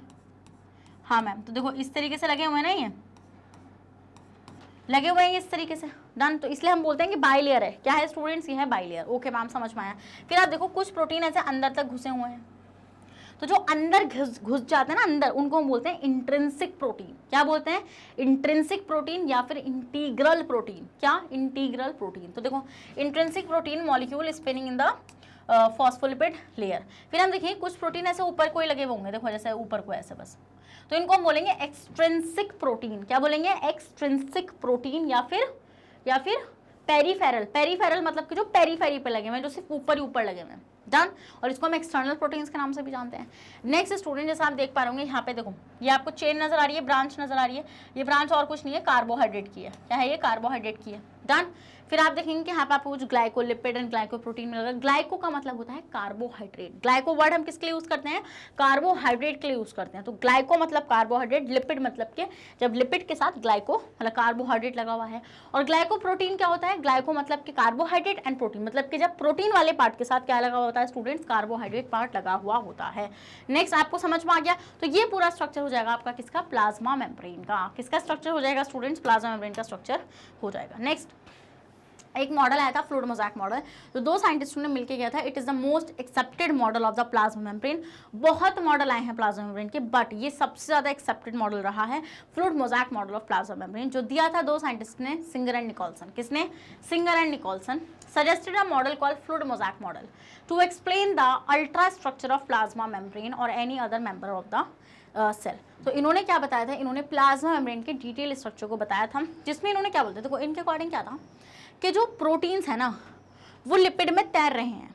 इट मीन्स कि इन्होंने क्या बोला था कि the mosaic of protein bobbing in the sea of lipid, या फिर उसमें जैसे इन्होंने कंपैरिजन भी किससे किया था कि जैसे समुद्र में या ओशन में जो आइस होती है, आइसबर्ग्स होते हैं, वो तैर रहे होते हैं ना इस तरीके का, वो आइसबर्ग को इन्होंने प्रोटीन से कंपेयर किया था और उस सी को, उस ओशन को इन्होंने लिपिड से कंपेयर किया था। तो देखो according to them plasma membrane is made up of bilayer, 2 layer की बनी हुई होती है। किसकी? फॉस्फोलिपिड की।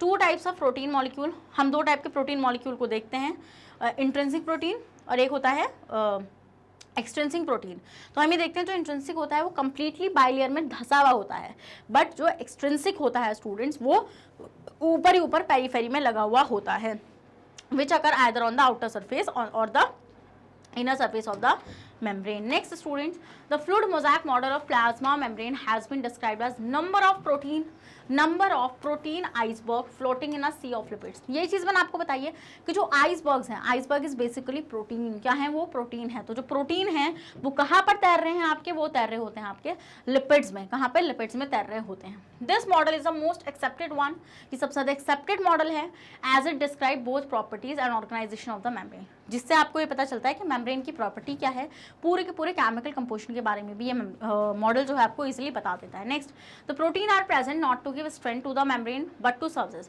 अब जो प्रोटीन है वो बेसिकली मेम्ब्रेन को सिर्फ स्ट्रेंथ ही नहीं दे रहे हैं, वो बहुत सारे फंक्शंस को भी परफॉर्म कर रहे हैं. जैसे कि मान लो मैंने आपको ये चीज़ बताई कि plasma membrane is basically selectively permeable in nature, तो how it is selectively permeable in nature, it comes in your mind. तो ये ऐसे सिलेक्टिवली परमेबल होती है कि कुछ चीज़ें अंदर आएंगी, जैसे कुछ आयंस हैं वो अंदर आएंगे, तो आयंस जो होते हैं वो बेसिकली वाटर लविंग होते हैं, तो मैम वो डायरेक्ट तो घुस के नहीं आ सकते अंदर, क्यों कि लिपिड उनको बेसिकली आने नहीं देगा, नहीं आने देगा ना, मानते हो ना मेरी बात, तो वो आएंगे थ्रू द प्रोटीन. तो मतलब प्रोटीन के हम देखते हैं यहाँ पे चैनल्स भी बने हुए होते हैं, कैरियर प्रोटीन्स भी होते हैं जो एक चीज़ को अंदर से बाहर एंड बाहर से अंदर करेंगे. तो देखो, तो protein are present not to give, तो जैसे कि एंजाइम्स, प्रोटीन एंजाइम्स की तरह भी काम करेंगे. एंजाइम्स क्या होंगे स्टूडेंट्स, जो रिएक्शन को कैटेलाइज करेंगे. कैटेलाइज का मतलब क्या होता है कि रिएक्शन की स्पीड बढ़ा देंगे. समझे वाला पॉइंट आप लोग.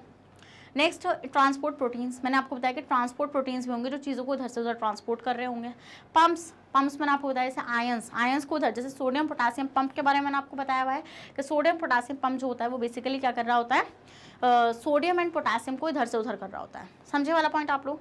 रिसेप्टर प्रोटीन्स जो मतलब कि क्या करते हैं, मान लो कोई चीज़ सेल के अंदर आनी है, अब सेल उसको नहीं जानती कि वो कौन है, तो बेसिकली रिसेप्टर प्रोटीन्स क्या होते हैं, पहले वो चीज़ आके रिसेप्टर प्रोटीन पे लगेगी, देन रिसेप्टर प्रोटीन उसकी इन्फॉर्मेशन सेल को देंगे, and if cell accepted then वो चीज़ अंदर आ सकेगी. डन. तो इस तरीके से प्रोटीन बहुत सारे फंक्शंस को परफॉर्म करते हैं. Presence of lipid and protein provide flexibility to the plasma membrane. अब देखो, अब plasma membrane is basically not a tough membrane, ऐसा नहीं कि वो ऐसे हार्ड है, नहीं भाई, वो ऐसे ना मतलब ऐसे फ्लोटिंग सी है. तो हम ये देखते हैं कि लिपिड एंड प्रोटीन जो होते हैं वो फ्लोटिंग वो भी देते हैं स्ट्रक्चर किसको, मेम्ब्रेन को. This property of flexibility of the plasma membrane helps in endocytosis. अभी बताऊंगी एंडोसाइटोसिस क्या होता है, डोंट वरी. चलो हो गया. Next advantage of selectively permeability. अब आप सोच रहे होंगे कि मैम चलिए सिलेक्टिवली परमेबल है, इसका एडवांटेज क्या. देखो, मान लो सेल के बाहर कोई जहर छोड़ दे और सेल हर चीज़ को ले रही है, तो इसका मतलब सेल तो मर जाएगी ना. तो बेसिकली प्लाज्मा मेम्ब्रेन चीज़ों को डिसाइड कर रही है कि क्या चीज़ लेनी है और क्या चीज़ नहीं लेनी है. समझे वाला पॉइंट मेरा. तो सिलेक्टिवली परमेबल का मतलब क्या है कि जो यूजफुल मॉलिक्यूल है सेल के लिए वही अंदर आने वाला है. The useful molecule enters the cell, the metabolic intermediates remain within the cell and secretion waste leave the cell. अब कुछ चीज़ ऐसी हैं जो वेस्टफुल हैं, किसके लिए, सेल्स के लिए, तो वो कैसे सेल के बाहर जाएंगी, वो जाएंगी थ्रू द प्लाज्मा मेम्ब्रेन. किसके थ्रू जाएंगी स्टूडेंट्स, वो प्लाज्मा मेम्ब्रेन के थ्रू जाएंगी. Next, the selectively permeability of the cellular membrane enables the cell to maintain homeostasis is a constant internal environment in spite of the changes outside it. अभी जो इसका selectively permeable nature है students, ये इसको homeostasis में बहुत help करता है. होम्योस्टैसिस क्या होता है स्टूडेंट्स, कि इंटरनल इन्वायरमेंट को, मतलब कि बाहर कुछ भी चल रहा है हमें फ़र्क नहीं पड़ता, बाहर चाहे जंग छिड़ी पड़ी है, कुछ भी छिड़ी पड़ी है, अंदर का इन्वायरमेंट आपका कैसा रहना चाहिए स्टूडेंट्स, कांस्टेंट रहना चाहिए. समझ में आती है वाली चीज़ आप लोगों को कि सिलेक्टिवली परमेबल क्यों ज़रूरी होता है. तो अब ये तो आपको समझ में आ चुका है कि भाई सेल जो होती है उसके पास जो प्लाज्मा मेम्ब्रेन होती है वो सिलेक्टिवली परमेबल है, क्यों है, उसके एडवांटेजेस मैंने आपको अभी अभी गिना दिया. नेक्स्ट आते हैं, plasma membrane permit the entry and exit of some materials in the cell. भाई वही चीज़ है ना, कुछ चीज़ों को अंदर आने देगी, कुछ चीज़ों को बाहर जाने देगी, सारी चीज़ें ना अंदर घुस सकती हैं और सारी चीज़ें ना बाहर निकल सकती हैं. Next, some substance such as जैसे CO2. देखो, जो CO2 होती है ना बेसिकली वो लिपिड सॉल्युबल है.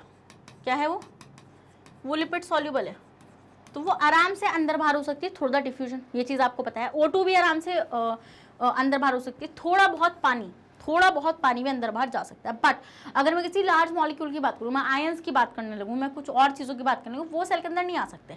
Can move across plasma membrane through the process called diffusion. Diffusion तो मेरे प्यारे प्यारे स्टूडेंट्स को आता है। ये डिफ्यूजन क्या होता है मैम, किसी भी चीज़ का हायर कॉन्सेंट्रेशन से लोअर कॉन्सेंट्रेशन की तरफ जाना क्या होता है स्टूडेंट्स, आपका डिफ्यूजन कंसिडर होता है। Next, these substances are of very small size, ये सब्सटेंस होते हैं बहुत छोटे साइज के होते हैं। So they diffuse readily through the phospholipid layer of the plasma membrane. Water का साइज बहुत छोटा होता है, वाटर के मॉलिक्यूल का साइज, तो इसलिए वो भी इजिली इधर से उधर पास कर जाता है थ्रू द डिफ्यूजन। बट अगर बात करूँ बहुत बड़ी बड़ी चीज़ों की तो वो डिफ्यूज नहीं कर सकते। अब एक वर्ड आप देखेंगे ऑस्मोसिस। देखिए डिफ्यूजन आपको समझ में आता है कि किसी भी पार्टिकल का हायर कॉन्सेंट्रेशन से लोअर कॉन्सेंट्रेशन की तरफ जाना। बट अगर मैं बात करूँ स्टूडेंट्स ऑस्मोसिस की, तो osmosis is basically for the movement of water. अगर आपको वाटर का मूवमेंट कराना है तो आप वर्ड का इस्तेमाल करते हैं ऑस्मोसिस। तो osmosis, water also follow the law of diffusion. हम ही देखते हैं कि वाटर जो होता है वो लॉ ऑफ डिफ्यूजन को फॉलो करता है। The spontaneous movement of water molecule through a selectively permeable membrane is called osmosis. तो वाटर का flow from the higher concentration to the lower concentration through the selectively permeable membrane is called osmosis. Thus, osmosis is the passage of water from a region of higher concentration through a semi-permeable membrane to a region of lower concentration. इसी के basis पर आपको तीन चीज़ें देखने को मिलती हैं, hypertonic, hypotonic and isotonic solutions के बारे में। देखिए, let us see what will happen if you put an animal cell or a plant cell into a solution of sugar or salt prepared in water. Which of the following अगर मान लो आपने एक cell को किसके अंदर रखा है, एक शुगर एंड वाटर के सोल्यूशन में रखा, या sugar and salt and water के सोल्यूशन में रखा, तो उस सेल के साथ क्या होगा? सिंपल सी बात है, जहाँ पानी कम होगा पानी उधर साइड ही भागने वाला है। अब ये कैसे पता चलेगा मैम पानी कहाँ कम है? देखो सिंपल सी बात है, वहाँ पे आप शुगर, सॉल्ट एंड वाटर का सोल्यूशन ले रहे हो, तो आप जहाँ पर शुगर, सॉल्ट और वाटर ले रहे हो तो वहाँ पे तो शुगर सॉल्ट ज़्यादा होगा ना, पानी कम होगा, और सेल के पास पानी ज़्यादा होगा। तो हम ये देखते हैं कि आप देखो आप क्या कैसे कैसे चीज़ें चेंज होती हैं। अब मान लो आपने क्या करा, हाइपोटोनिक में हायर सॉल्यूट आउटसाइड। सॉल्यूट का मतलब होता है वही sugar and salt, sugar and salt, तो हम उसको बोलेंगे सॉल्यूट। तो अगर आपने बाहर आपने सॉल्यूट ज़्यादा ले रखा है तो हम ये देखेंगे बाहर पानी कम होगा, अगर सॉल्यूट ज़्यादा है तो पानी कम होगा ना। देखो सॉल्यूट एंड सॉल्वेंट को मिलाकर बनता है सोल्यूशन। क्या बनता है? सोल्यूशन बनता है। ध्यान से सुनो मेरी बात, ठंडे दिमाग से, घबराओ मत। सॉल्यूट और सॉल्वेंट दो चीज़ें होती हैं। इट इज़ बेसिकली डिपेंडिंग कि आप किसको किस क्वांटिटी में ले रहे हैं। अगर आप चीनी और नमक को ज़्यादा ले रहे हैं बाहर, तो उसकी पानी कॉन्सेंट्रेशन कम हो जाएगी वहाँ पे। समझे वाला पॉइंट आप लोग? हायर वाटर इनसाइड, अंदर पानी अगर ज़्यादा हो, अंदर पानी ज़्यादा हो और बाहर सल्यूट ज़्यादा हो, तो पानी इज बेसिकली अ सॉल्वेंट। तो हम ये देखेंगे अब पानी अंदर ज़्यादा है तो वो कहाँ निकल के भागेगा? वो बाहर निकल के भागेगा। तो ऐसे केस में सेल के साथ क्या होगा? सेल तो सुकड़ जाएगी, क्या होगा? सेल श्रिंक हो जाएगी। तो देखो आप यहाँ पे water moves out, cell shrink. Water क्या होगा? वाटर बाहर भाग जाएगा और सेल क्या हो जाएगी स्टूडेंट? श्रिंक हो जाएगी। समझे मेरा वाला पॉइंट? यस मैम समझे हम ये वाला पॉइंट आपका। नेक्स्ट देखो आइसोटोनिक। आइसोटोनिक का मतलब होता है इक्वल सॉल्यूट, मतलब जितना बाहर शुगर एंड सॉल्ट का कॉन्सेंट्रेशन है उतना ही सेल के अंदर भी है। तो बेसिकली पानी अगर बाहर जाएगा भी तो उतना ही वो अंदर आ जाएगा, क्योंकि दोनों जगह कॉन्सेंट्रेशन सेम है। तो हम देखते हैं सेल का साइज जो है वो नॉर्मल ही रहेगा। जैसे ये कौन सा एग्जाम्पल चल रहा है, यहाँ पे मैं आपकी बात कर रही हूँ आरबीसी की। हमने आरबीसी को रख रखा है एक सोल्यूशन में, और आरबीसी के अंदर हम लोग चेंज देख रहे हैं। समझे वाला पॉइंट आप लोग? यस मैम ये वाला पॉइंट हम लोग समझे। Next, higher solute inside. अंदर अगर सॉल्यूट ज़्यादा है, अंदर मतलब कि मैम इस बार अंदर ज़्यादा है और बाहर कम है, तो मतलब मैम बाहर ज़्यादा पानी है और अंदर पानी कम है, तो पानी कहाँ से आएगा? पानी बाहर से अंदर की तरफ आएगा। तो इट मीन्स के सेल का जो साइज था वो फूल जाएगा, वो बड़ा हो जाएगा। मानते हो मेरी ये वाली बात? Yes ma'am. Higher water outside, water moves in, cell swells, और सेल हम देखते हैं क्या हो जाएगी स्टूडेंट्स? फूल जाएगी। क्या हो जाएगी? फूल जाएगी। समझ गए? तो सिंपल सी बात है, बाहर अगर सल्यूट ज़्यादा है तो पानी क्या होगा? पानी निकल जाएगा ना सेल से। भाई पानी तो वहीं भागेगा ना जहाँ पर पानी कम होगा, ज़्यादा कॉन्सेंट्रेशन से लोअर कॉन्सेंट्रेशन तब जाएगा। तो इस चार्ट को बना लो और इस चार्ट को रट लो, बस बात खत्म। समझाओ तो मैंने दिया ये, बट अब याद तो करना ही पड़ेगा ना। अब तुम इतने मल्टी टैलेंटेड तो हो नहीं कि बस एक बार पढ़ा और लिख के आ जाओगे, इतने नहीं हो अभी, समझे ना? चलो आओ देखो, अब आते हैं स्टूडेंट्स प्लाज्मा मेम्ब्रेन का next function, types of mediated transport. देखिए मैंने आपको बताया कि बेसिकली जो प्लाज्मा मेम्ब्रेन है वो ट्रांसपोर्टेशन में बहुत ज़्यादा हेल्प कर रही है, ठीक है। जैसे कि passive transport and active transport, दो टाइप के ट्रांसपोर्ट हमें देखने के लिए मिलते हैं इन प्लाज्मा मेम्ब्रेन। देखो नो एनर्जी नीडेड। देखो इसमें आपको एक चीज़ याद रखनी है कि जो पैसिव ट्रांसपोर्ट है बेसिकली उसमें हमें कोई भी एनर्जी की ज़रूरत नहीं पड़ती है। मैंने आपको ये चीज़ बताई थी कि आप सिंपली थ्रू द प्रोटीन्स ये काम करा सकते हैं। कैरियर प्रोटीन एंड कौन सा चैनल प्रोटीन इसके एग्जांपल थे, जहाँ पे हमने देखा कि कोई एटीपी नहीं लग रहा है, सिंपली जो चीज़ है वो हायर कॉन्सेंट्रेशन से लोअर कॉन्सेंट्रेशन की तरफ जा रही है। बट अगर मैं बात करूँ एक्टिव ट्रांसपोर्ट की, तो एक्टिव ट्रांसपोर्ट में उल्टा सिस्टम होता है, यहाँ पे एटीपी चाहिए क्योंकि हम यहाँ पर चीज़ों को लोअर से हायर कॉन्सेंट्रेशन की तरफ उठाकर फेंकते हैं। आप बोलेंगे मैम इतना खतरनाक हम कर रहे हैं, यस, इसमें अलोंग द कॉन्सेंट्रेशन ग्रेडियंट जाता है, यहाँ पे अगेंस्ट द कॉन्सेंट्रेशन ग्रेडियंट जाता है, जिसके लिए हमें लगेगा एटीपी, क्या लगेगा, पैसा लगेगा, खर्चा लगेगा। समझे वाला पॉइंट आप लोग। तो हम ये देखते हैं require the use of energy in the form of ATP. Down a concentration gradient from higher to lower concentration, मैंने ये चीज़ बताया आपको, हायर से लोअर की तरफ, बट इसमें क्या होगा, against a concentration gradient from lower to higher concentration. Next, facilitated diffusion require the use of protein carrier transport molecule. Facilitated क्यों बोल रहे हैं इसको, passive is a part of facilitate, मतलब फैसिलिटेट भी पैसिव को ही बोला जाता है। Some types of requirement of the use of protein carrier and transport molecule, इसमें कुछ टाइप का प्रोटीन का इस्तेमाल रहेगा, यहाँ पे भी कुछ टाइप का अलग अलग प्रोटीन्स रहेंगे। इसमें हम लोग देखेंगे, इसमें osmosis, simple diffusion, which do not require any special protein carrier transport molecule, easily आप यहाँ पे ट्रांसपोर्ट कर सकते हैं। But include endocytosis, movement of a large molecule into a cell, cell के अंदर कोई लार्ज मॉलिक्यूल लेकर आना है तो वो आप एक्टिव ट्रांसपोर्ट के थ्रू लेकर आते हैं, बिकॉज वो पैसिव ट्रांसपोर्ट के थ्रू अंदर नहीं आ पाता है। समझे वाला पॉइंट आप लोग। बट उसमें आप लोग फैसिलिटेटेड में डिफ्यूजन, ऑस्मोसिस, ये सब कुछ लेकर आ सकते हैं, और कैरियर प्रोटीन्स, चैनल प्रोटीन्स, इन सब के थ्रू भी आप चीज़ें लेकर आ सकते हैं। जैसे कि चैनल प्रोटीन में वाटर का अगर आपको मूवमेंट अंदर कराना है तो आप लेकर आते हैं। कैरियर में मान लो कोई बाहर प्रोटीन है तो वो उसकी शेप में फिट होता है एंड देन वो ऐसे घूम जाता है, मैंने आपको बताया था ना, ऐसी मान लो अगर ऐसे सीधा है, वो उसने चीज़ पकड़ी एंड देन वो ऐसे घूम जाएगा और छोड़ दी, पकड़ी ऐसे उल्टा छोड़ दी, ऐसे पकड़ी ऐसे छोड़ दी। समझे वाला पॉइंट आप लोग, यस मैम। नेक्स्ट आते हैं स्टूडेंट्स एंडोसाइटोसिस। एंडोसाइटोसिस मैंने आपको बताया था, इंजेक्शन, किसी भी मान लो एक सेल है, उस सेल ने अपने इन्वायरमेंट में से कोई चीज़ खा ली तो वो होता है एंडोसाइटोसिस। तो injection of material by the cell through the plasma membrane, plasma membrane के थ्रू अगर वो चीज़ खाई है। जैसे अमीबा की अगर हम बात करें तो अमीबा बेसिकली क्या करता है स्टूडेंट्स, अमीबा सूडोपोडिया बनाता है एंड थ्रू द सूडोपोडिया, उसके सूडोपोडिया की हेल्प से वो क्या करता है, वो चीज़ों को अंदर लेता है, सराउंड में जो भी मटेरियल होता है उसको अंदर लेता है। ऐसी तो करता है ना वो, यस मैम ऐसी करता है। तो it is collectively term that describe 3 similar process. Phagocytosis, cell eating, अगर सेल खा रही है किसी चीज़ को, मैंने बताया ना, तो वो अमीबा भी फैगोसाइटोसिस करता है। फैगोसाइटोसिस का मतलब होता है, मान लो बाहर कोई बैक्टीरिया घूम रहा था, उस बैक्टीरिया को कौन खाएगा, अमीबा ही खाता है। कैसे खाता है, थ्रू द सूडोपोडिया, किसके थ्रू, अपने सूडोपोडिया के थ्रू। पोटोसाइटोसिस, सेल अगर ड्रिंक कर रही है, अगर सेल वाटर का इंटेक कर रही है, किसी भी लिक्विड पार्ट का इंटेक कर रही है। एंड रिसेप्टर मीडिएटेड एंडोसाइटोसिस, अगर रिसेप्टर पे लग के कोई चीज़ अंदर आ रही है। डन। तो हम ये देखेंगे, जैसे अगर मान लो फैगोसोम, मैंने आपको बताया था फूड वैक्यूल, वही जैसे बैक्टीरिया खाया अमीबा ने, जैसे अमीबा है, तो अमीबा ये बैक्टीरिया है, तो अमीबा ने सूडोपोडिया की हेल्प से इसको खा लिया, तो इसको खाया है ना, इसको खा रहा है ना वो, तो वो इंजेस्ट कर रहा है, तो this is the endocytosis. And ये बेसिकली कौन सा वाला एंडोसाइटोसिस है, ये है आपका फैगोसाइटोसिस, क्योंकि वो खा रहा है।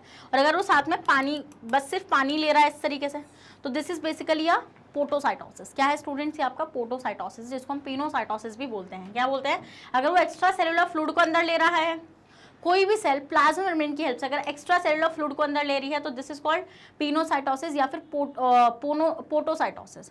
और अगर कोई भी सेल किसी सॉलिड पार्टिकल को खा रही है, ले रही है अंदर, तो दिस इज कॉल्ड स्टूडेंट्स आपका फैगोसाइटोसिस।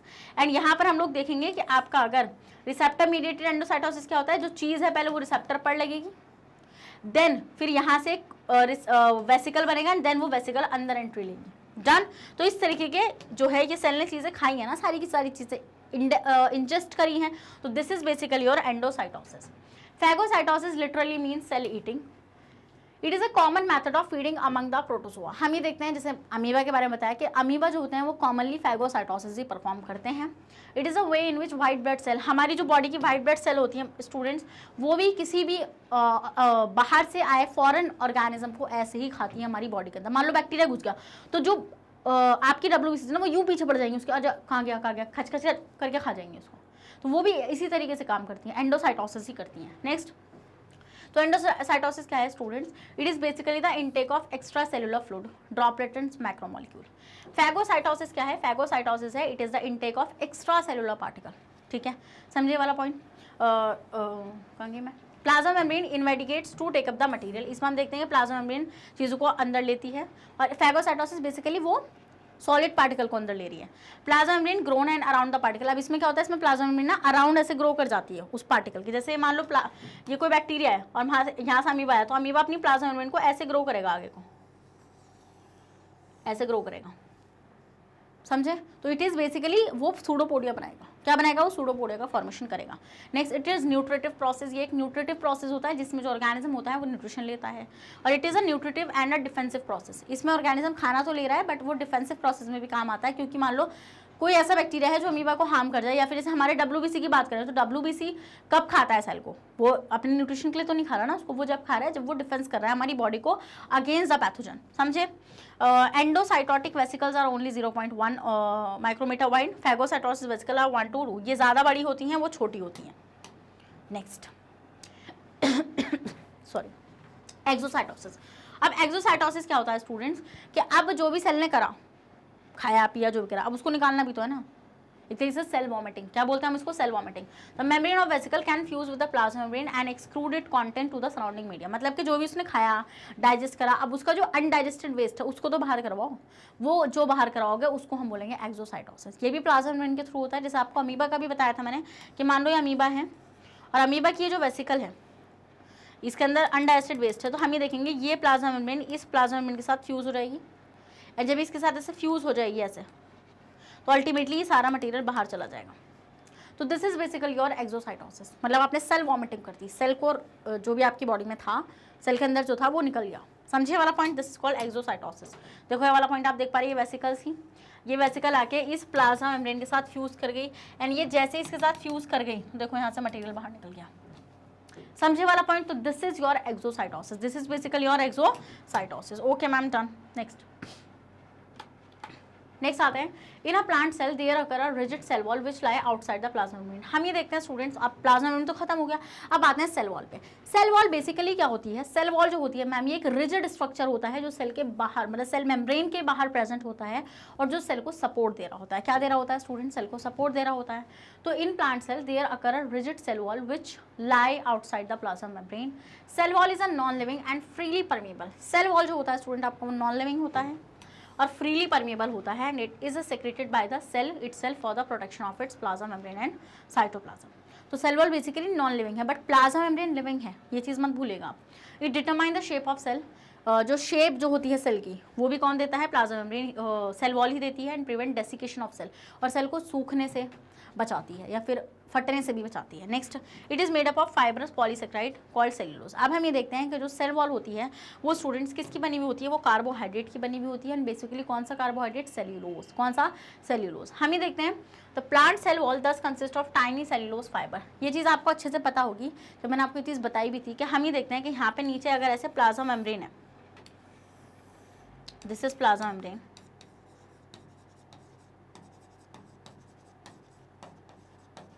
तो हम ये देखते हैं इस प्लाज्मा मेम्ब्रेन के ऊपर यहाँ पर आपको ऐसे ऐसे फाइबर्स नजर आते हैं, ऐसे फाइबर्स का अरेंजमेंट आपको देखने के लिए मिल जाता है। डन। फिर हम देखते हैं यहाँ पर ऐसे कुछ फाइबर्स रहते हैं, तो आप बेसिकली द कार्बोहाइड्रेट, जैसे कि हम देखते हैं कि यहाँ पे टाइनी सेल्यूलोज के फाइबर्स होते हैं glued together bye a mixture of polysaccharide. अब वो कौन कौन से मिक्सचर हैं, मतलब कि जैसे कि हम ही देखते हैं पैक्टिन, हेमी सेल्यूलोज, इस तरीके के यहाँ पे आपको फाइबर्स देखने के लिए ऐसे मिल जाते हैं। तो इस तरीके से ये सारे के सारे पॉलीसेक्राइड्स आपस में ग्लूड हुए हुए रहते हैं, जिसकी हेल्प से सेल वॉल का फॉर्मेशन होता है। Next, function of cell wall. अब हम देखते हैं कि सेल वॉल, देखो जैसे अगर मैं एक पॉइंट याद रखना कि जो प्लांट सेल है उसकी सेल वॉल बनी हुई है सेल्यूलोज की। किसकी बनी हुई है, सेल्यूलोज की। और जो आपकी फंगल सेल है, जो आपकी फंगल सेल है स्टूडेंट्स, उसकी जो सेल वॉल बनी हुई होती है वो बनी हुई होती है काइटिन की। किसकी बनी हुई होती है, वो बनी हुई होती है काइटिन की। ये मत भूलना बिल्कुल भी कि फंगल सेल वॉल काइटिन की बनी हुई होती है और जो प्लांट सेल वॉल होती है वो सेल्यूलोज की बनी हुई होती है। समझ में वाला पॉइंट आप लोगों को। एंड बेसिकली सेल वॉल जो होती है वो दो टाइप की होती है, एक होती है प्राइमरी और एक होती है सेकेंडरी।